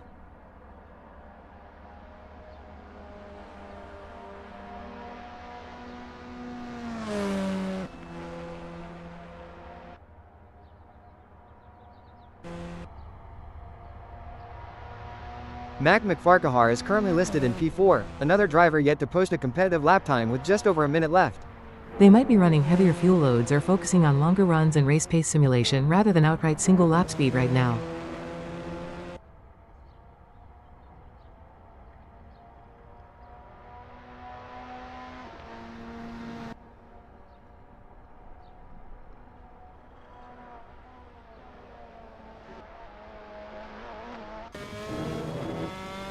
Jimmy Lindo holds onto the top spot with his 1:34.561, just 41 seconds remaining in this practice session. Not much time left now for anyone to challenge that. They'll need to be pushing hard on their current lap.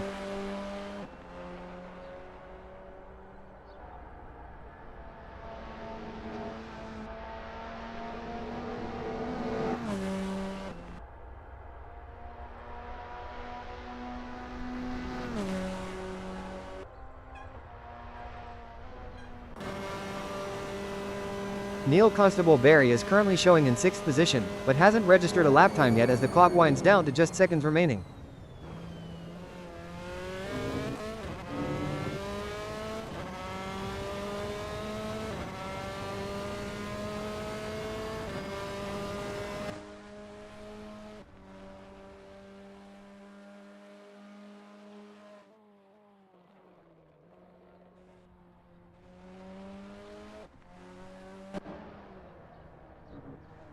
Daniel Kocic is listed in 6th position, but still hasn't registered a time lap with just 23 seconds remaining.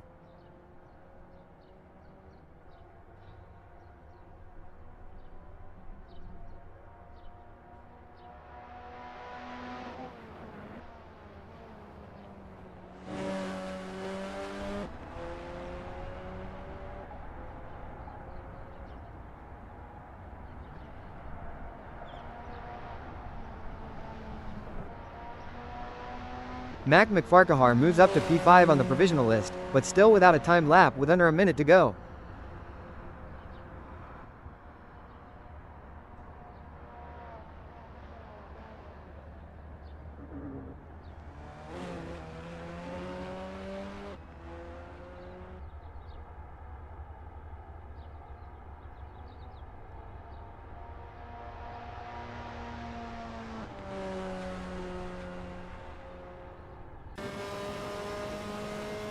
Daniel Kocic is showing P4 on the screens, yet to post a representative lap time with around 2.5 minutes left in practice.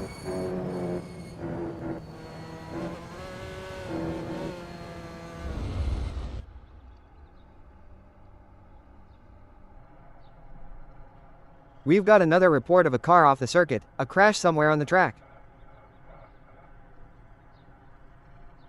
Daniel Kocic leaps to the top of the standings. A 1:34.187 is the new fastest lap with just under 2 minutes 50 left in the session.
Alright, practice is complete and now we turn our attention to qualifying here at the VVS Red Bull Ring GPO SRW circuit. Conditions looking good with a wind speed of 6.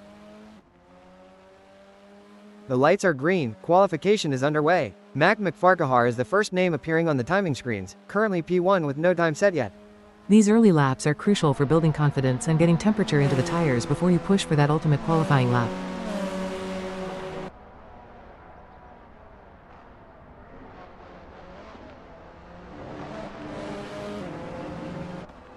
Elliot Norton shows in 8th place, yet to complete a timed lap in this qualifying session.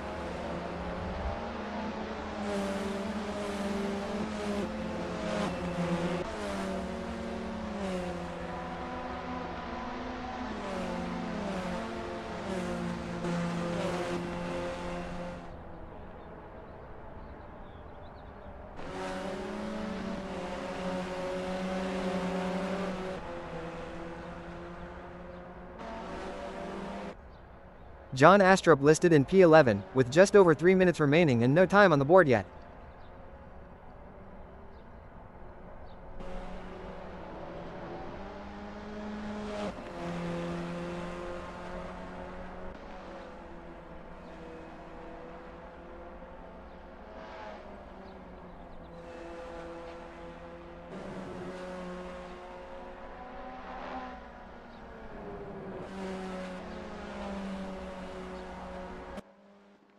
Mac McFarquhar is down to P11, still no time lap registered as the clock ticks down in qualifying. They'll need to get a lap in soon, the pressure is mounting with time running out.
Mac McFarquhar finally posts a time, and it's a good one.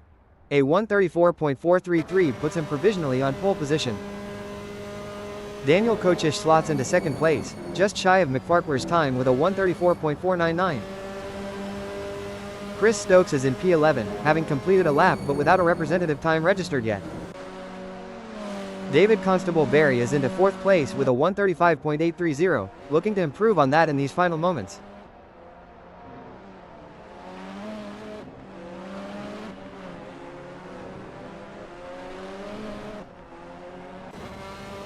Jimmy Lindo is currently sitting in 7th place, a 1:36.684, his best so far. He was strong in practice, so I expect him to find more time on this next run.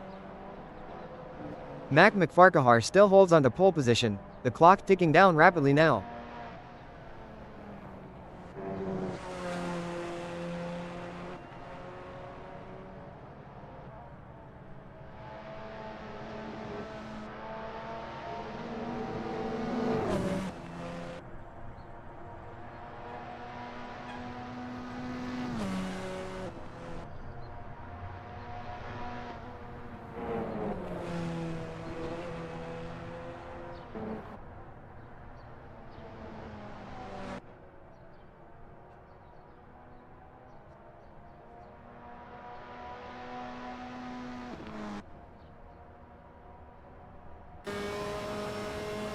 Mac McFarquhar improves his own provisional pole. A 1:34.372 extends his advantage right at the very end of the session.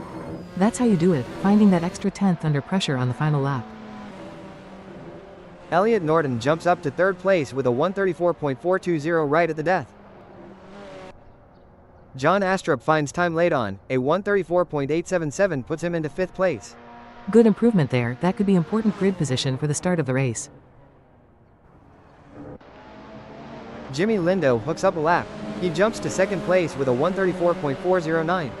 That's much more like the pace we saw from him in practice, strong lap there.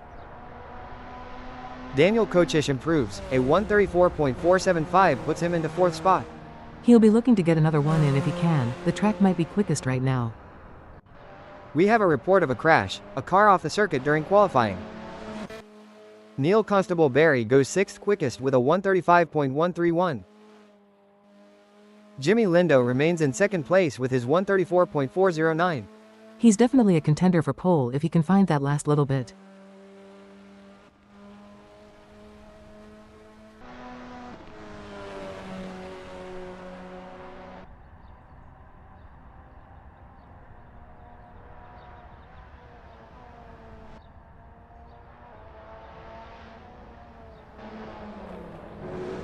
Daniel Kochish holds on to 4th place with his 1:34.475 as we approach 2.5 minutes left in qualifying.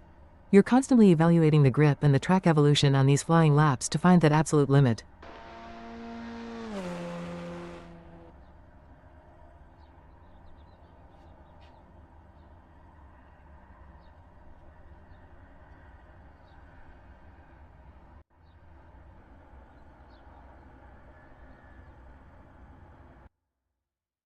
Alright, the tension is building. The cars are lined up on the grid here at the VVS Red Bull Ring GPO SRW.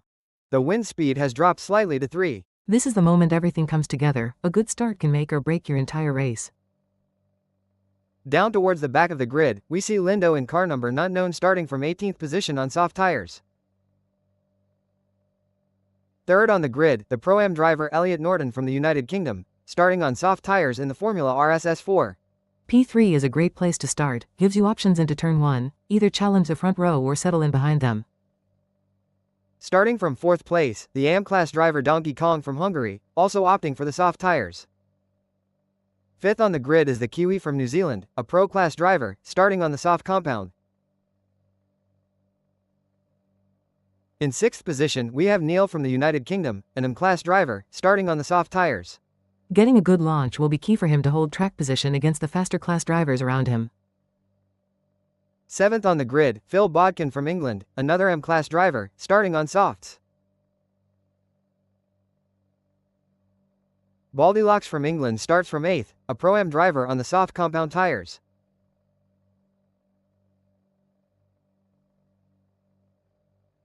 Starting from 9th, Pro-Am driver Constable Barry from England, also on the soft tires. He'll be hoping to make up some places early on, the midfield here can get pretty tight. In 10th position, Rich from the United Kingdom, an M-class driver starting on softs. Consistency will be important for him today, especially in the pack. Starting 11th, John Boontakas from Greece, an M-class driver on the soft compound.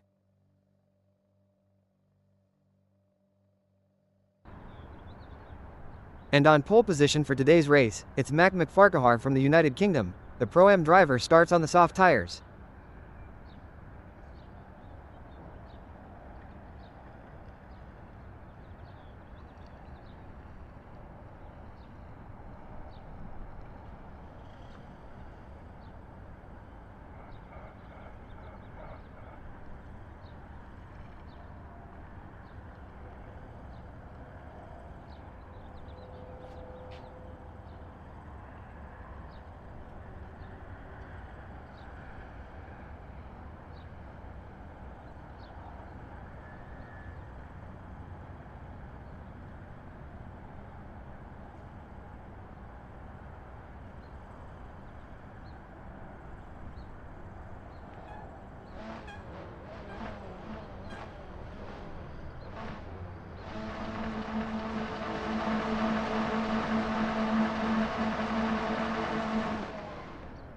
And the lights are out. We are go racing at the Red Bull Ring. Everyone holding their breath there, judging the launch just perfectly as everything in these opening meters.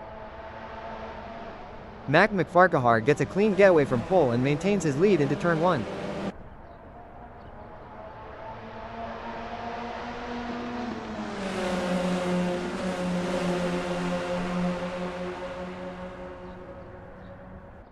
Still Mac McFarquhar holding onto that lead as they navigate the opening corners of the first lap. Holding the lead from pole requires a strong start and defending that inside line into turn 1, he's done that well.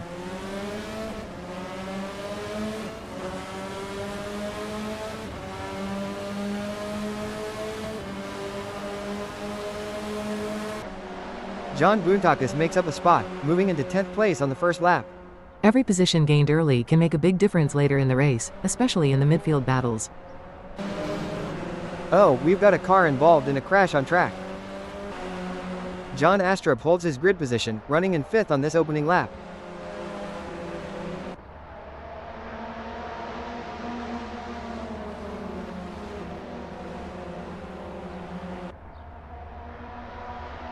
John Astrup maintaining his 5th position through the early stages. It's important to settle into a rhythm on the first lap and not lose too much ground to the leaders, but also stay out of trouble.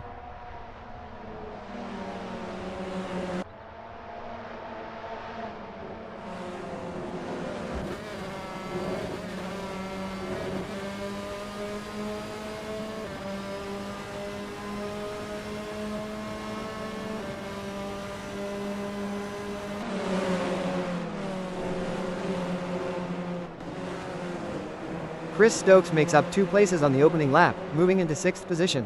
That's a great start for him. Jumping those 2 spots will give him some clear air potentially. Chris Stokes holds on to 6th place, just 3/10 now separating him from John Astrup ahead. Our camera switches to Dave's dad, currently running in 7th position, and he's got Riccardo Snapezi right on his gearbox. Absolutely no gap between them on this opening lap. That 0 gap means they are side by side or within inches of each other, a real fight for that 7th spot developing already. It's Neil Constable Barry holding 7th position now, but Snape is absolutely right with him. 0 gap between those two.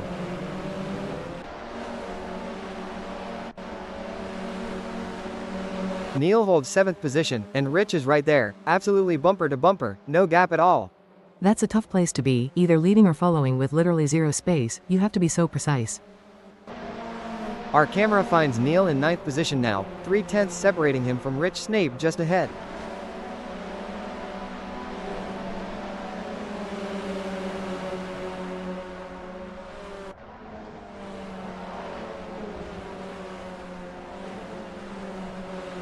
Dave's dad is currently running in 9th position, just 3/10 of a second behind Rich ahead in 8th.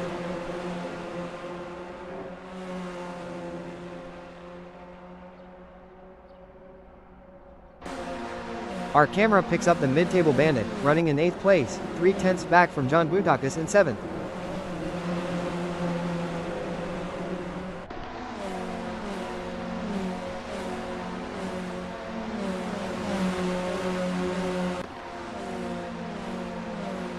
Rich Snape is holding 8th position now, just 3/10 separating him from Boontakis in 7th. That's a solid first-time lap for him, putting him right in the fight for the next position. It's been quite an active start, hasn't it? Lots of shuffling in that midfield pack. Definitely, you see drivers being aggressive on the first lap trying to make up spots before the race settles down. It's high risk, high reward. We've seen some really tight battles already, 0 gaps reported between a couple of cars. That's always intense in the cockpit. You're hyper aware of exactly where the other car is, trying to predict their moves while focusing on your own line. It'll be interesting to see if anyone can break away at the front or if McFarquhar is going to be under pressure. Pace management is key now, protecting the tires while still trying to build a margin if possible. It's a balancing act over race distance. Our camera is now with David, running in 10th place, just 2/10 separating him from Neil Constable Barry in 9th. He's just put in his best lap of the race on that last tour. He's clearly finding his rhythm now.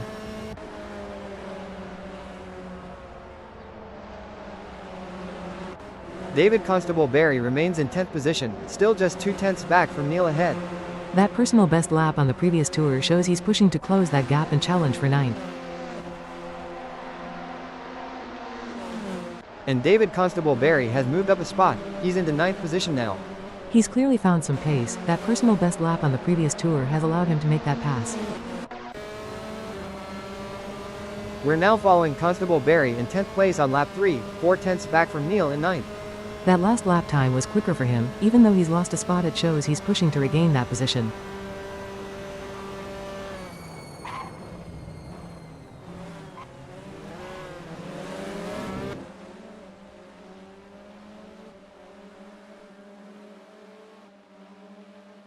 Still with David Constable Barry in 10th, he's now 4/10 behind Constable Barry ahead in 9th. He put in a 1:36.047 on that last lap, which shows he has the pace to challenge for that next position. Our camera is now with Daniel, running in 4th position on lap 3, 4/10 back from Jimmy Lindo in 3rd. That's his quickest lap of the race so far. He's closing the gap to Lindo ahead and looks like he's finding his pace.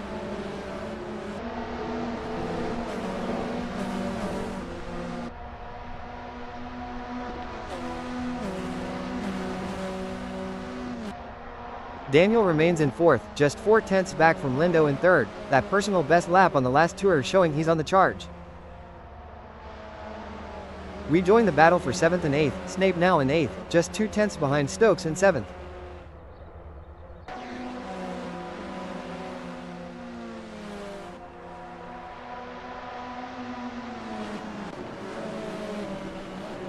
Still Snape in 8th, just 2/10 back from Chris Stokes in 7th. He set his personal best earlier in the lap, so he's been quicker. He'll be looking for a way past. Our camera finds Chris in 9th position on lap 4, 7/10 back from Neil in 8th. He just put in his quickest lap of the race, showing he's finding some pace out there. Stokes holding 9th place, 7/10 separating him from Dave's dad in 8th. His personal best on the last lap indicates he's pushing hard to close that gap.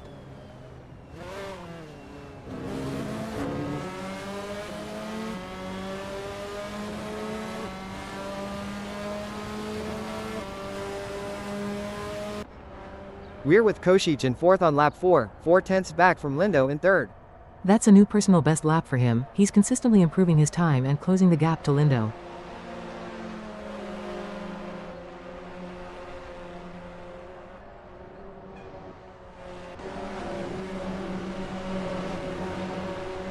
Daniel Kochish remains in 4th place, 4/10 back from Jimmy in 3rd, his personal best lap on the last tour keeping the pressure on. He's really dialing into the circuit now, finding those extra tenths to try and challenge for a podium position. Our camera finds Phil in 10th position on lap 4, 4/10 back from Baldilocks in 9th. He hasn't improved his personal best on that last lap, but he's staying close to the car ahead, which is important for a potential overtake opportunity.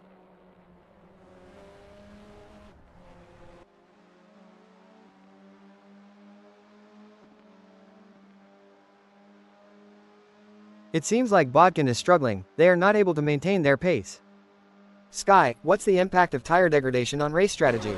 How does it affect a driver's approach to the race? Tire degradation plays a crucial role in race strategy. How? Teams and drivers have to consider the optimal time to pit for fresh tires and adjust their race pace to balance speed with tire conservation. It adds another layer of complexity to the racing challenge. We got a close battle as Constable Barry closes in on Ricardo Snape easy.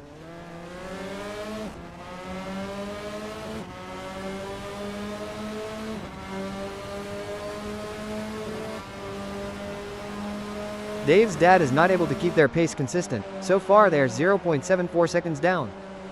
David has picked up some damage from that contact. Sucks to be them. The battle for 7 is heating up as Neil tries to catch Rich Snape in P7. And Neil Constable Barry has just won the place from Snape.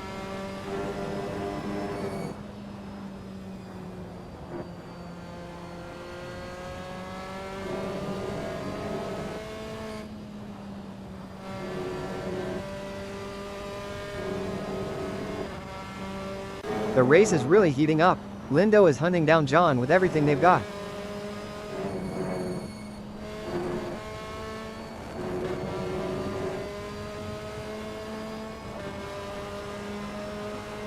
The best laid plans of Mice and Menha Sky, but it's certainly not going to plan for Jimmy Lindo right now as they are struggling to keep up with John Astrup.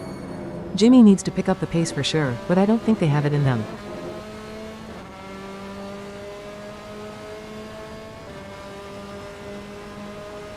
It looks like Snape is all over Neil Constable Barry. I think they are going to press them through Castrol Edge and try and press for a mistake. For sure, Hal, that's exactly what I would be doing here, as Neil Constable Barry is going to be aware of them riding their bumper. I might have said this before, but dog, bone, you know the rest.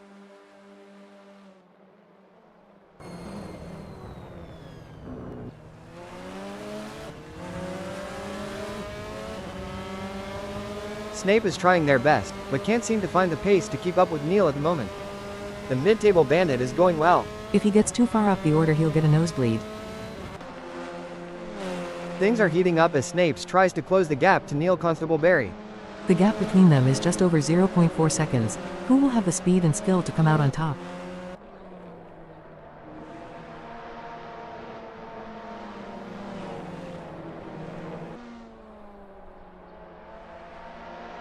Snapes could be on a chargier sky. They have just put in a quicker lap than Neil.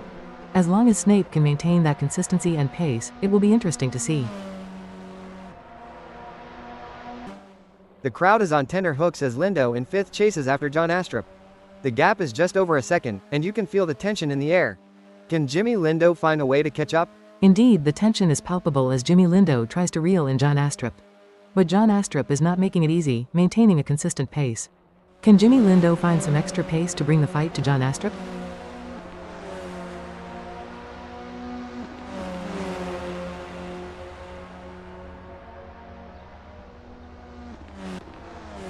Good news for Lindo, the gap to Astrup has decreased. It's now down to 0.4 seconds. This is where the race gets really exciting. Both drivers will be pushing to the limit to gain the advantage. This is what racing is all about. Two fierce competitors pushing each other to the limit. An impressive showing from Rich Snape, who has gained positions and left Neil Constable Barry in the dust.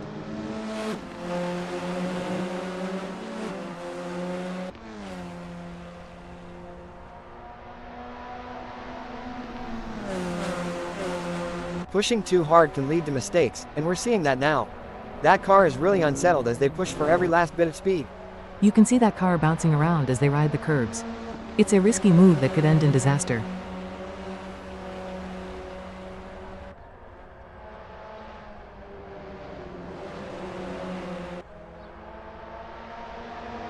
It's not going to plan for Neil. They are still behind Snape and the gap is increasing. I don't think they have an answer for this right now. Look at that, Stokes is hot on the tail of Neil Constable Barry.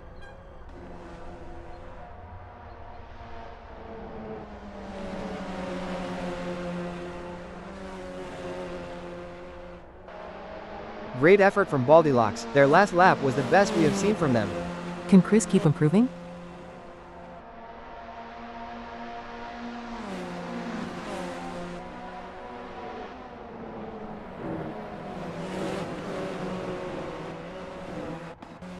This is where the skill and experience of the drivers really come into play. Jimmy Lindo will need to keep pushing, even when the gap seems insurmountable. It's not over until the checkered flag drops.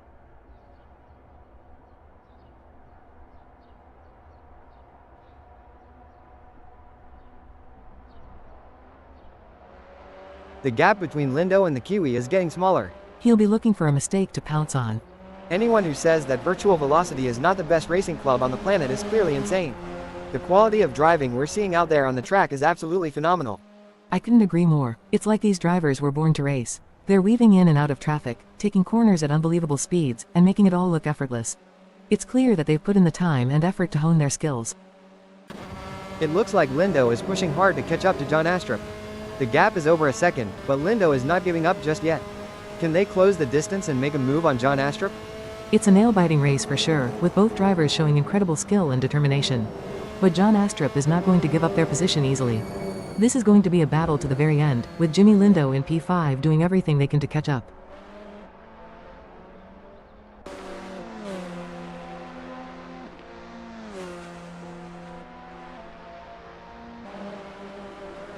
The gap between Jimmy Lindo and Astrup is growing. It's now up to 4.6 seconds. As the race settles down, the drivers are really going at it. It's like watching a high-speed game of chess. One wrong move and it could be game over. But these drivers are masters of their craft, always thinking 3 steps ahead. That's right, and with the way they're maneuvering those cars, it's like they have superpowers. It's almost like they have the power of flight. But instead of flying, they're speeding down the track like rockets. I wonder if they have any spare rocket boosters for sale. Daniel Košić has a mountain to climb at the moment to close that gap with McFarquhar. I expect their only hope at this point is that Mac makes an error.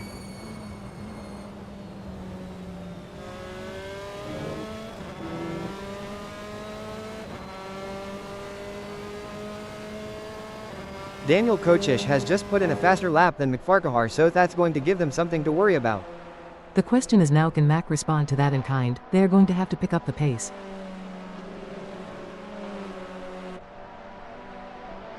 It's a battle of wills out there, with Neil trying to outsmart and outmaneuver Chris Stokes. The gap is slowly closing, but time is running out. Will we see a dramatic finish to this race?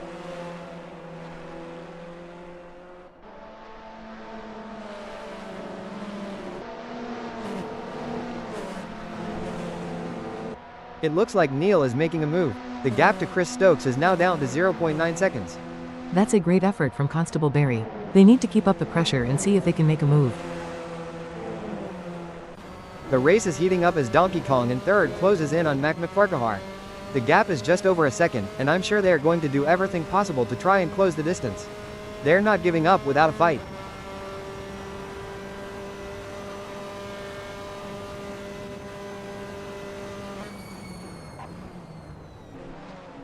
That's a big collision between cars.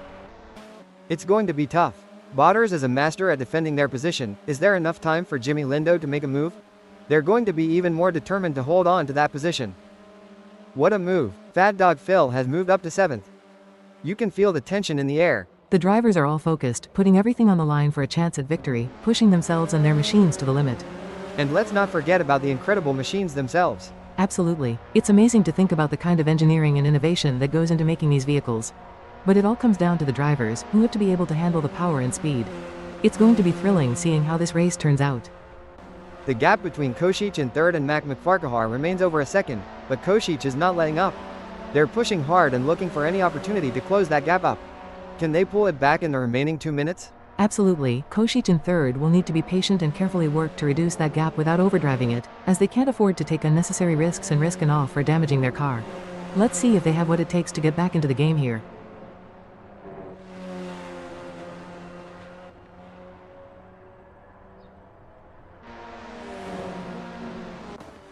The tension is building as Stokes trails behind Phil Bodkin. The gap is slowly but surely decreasing, and the pressure is mounting.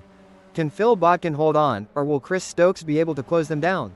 It's moments like these that make motorsports so exciting. We're witnessing a battle of skill and strategy between two great drivers, with Chris Stokes in 8th determined to catch up. But we know Bodkin isn't just going to hand it to them on a plate. Chris Stokes is going to have to take it. It should be an interesting battle to watch as long as they can close that gap.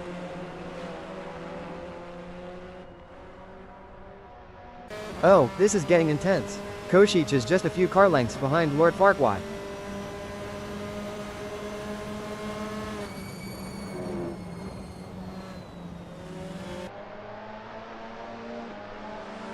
It seems like Donkey Kong has got the bit between their teeth, improving on Mac's lap time there. We will have to see if Mac McFarquhar has got any answers for that.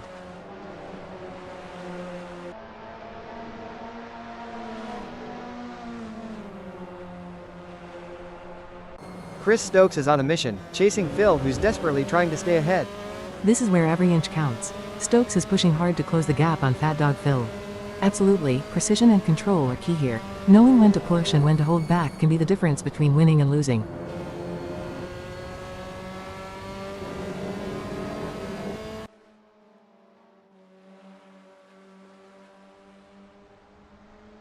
It's not looking good for Stokes. They are still behind Botters and the gap is increasing.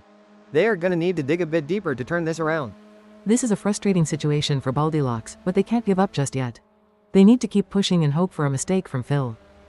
Well, it doesn't look like Jimmy Lindo is going to be much of a threat to anyone soon, let alone Chris Stokes.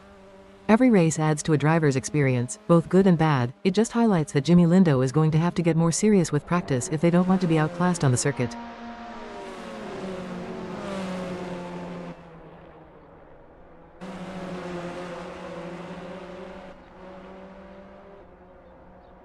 Jimmy Lindo could be on a charge here. Sky, they have just put in a quicker lap than Chris.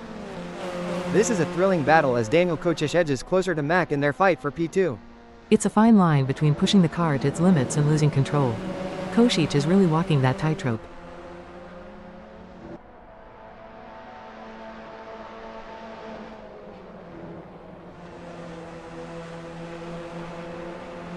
The gap between Daniel Kočić and Mac is widening. It's now up to 0.4 seconds. It's a game of cat and mouse out there, with Stokes trying to find the perfect opportunity to make a move on Phil Bodkin. The gap is over a second, but every fraction counts. Can Chris Stokes close in enough to mount a challenge? It's going to be tough for Chris, as Phil Bodkin seems to have found their rhythm. But anything can happen in racing, and we've seen Chris pull off some impressive moves before. I'm excited to see if they can make it happen again.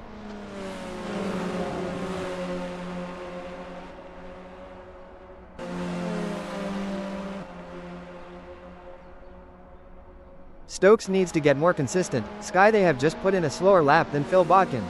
Can Stokes turn this around? The intensity is off the charts as Daniel Kocic hounds McFarquhar, both drivers pushing themselves to the absolute limit.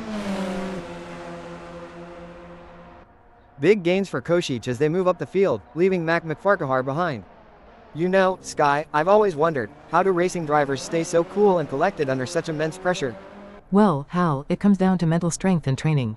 Drivers often work with sports psychologists and practice techniques like meditation and visualization to help them stay calm and focused during high-pressure situations. McFarquhar and Daniel Kocic seem to have forgotten that this is a no-contact sport. That could have been much worse. This is where the race gets really interesting. Donkey Kong is closing in on Mac.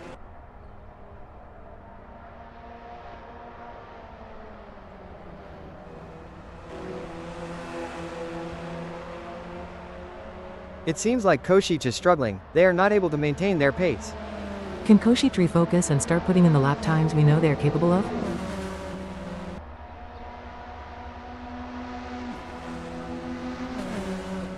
On the final lap now, and Norton looks like they might just wrap up this win.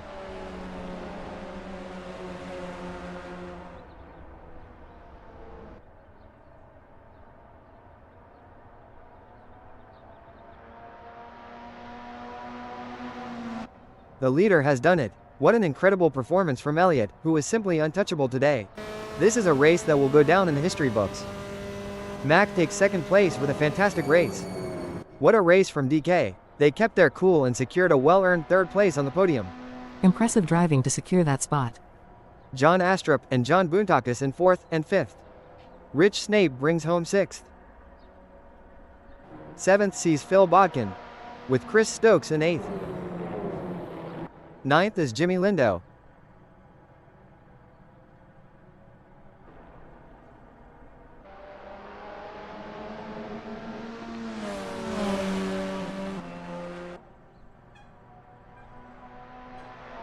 Followed by David Constable Barry in 11th. Neil Constable Barry claimed 10th.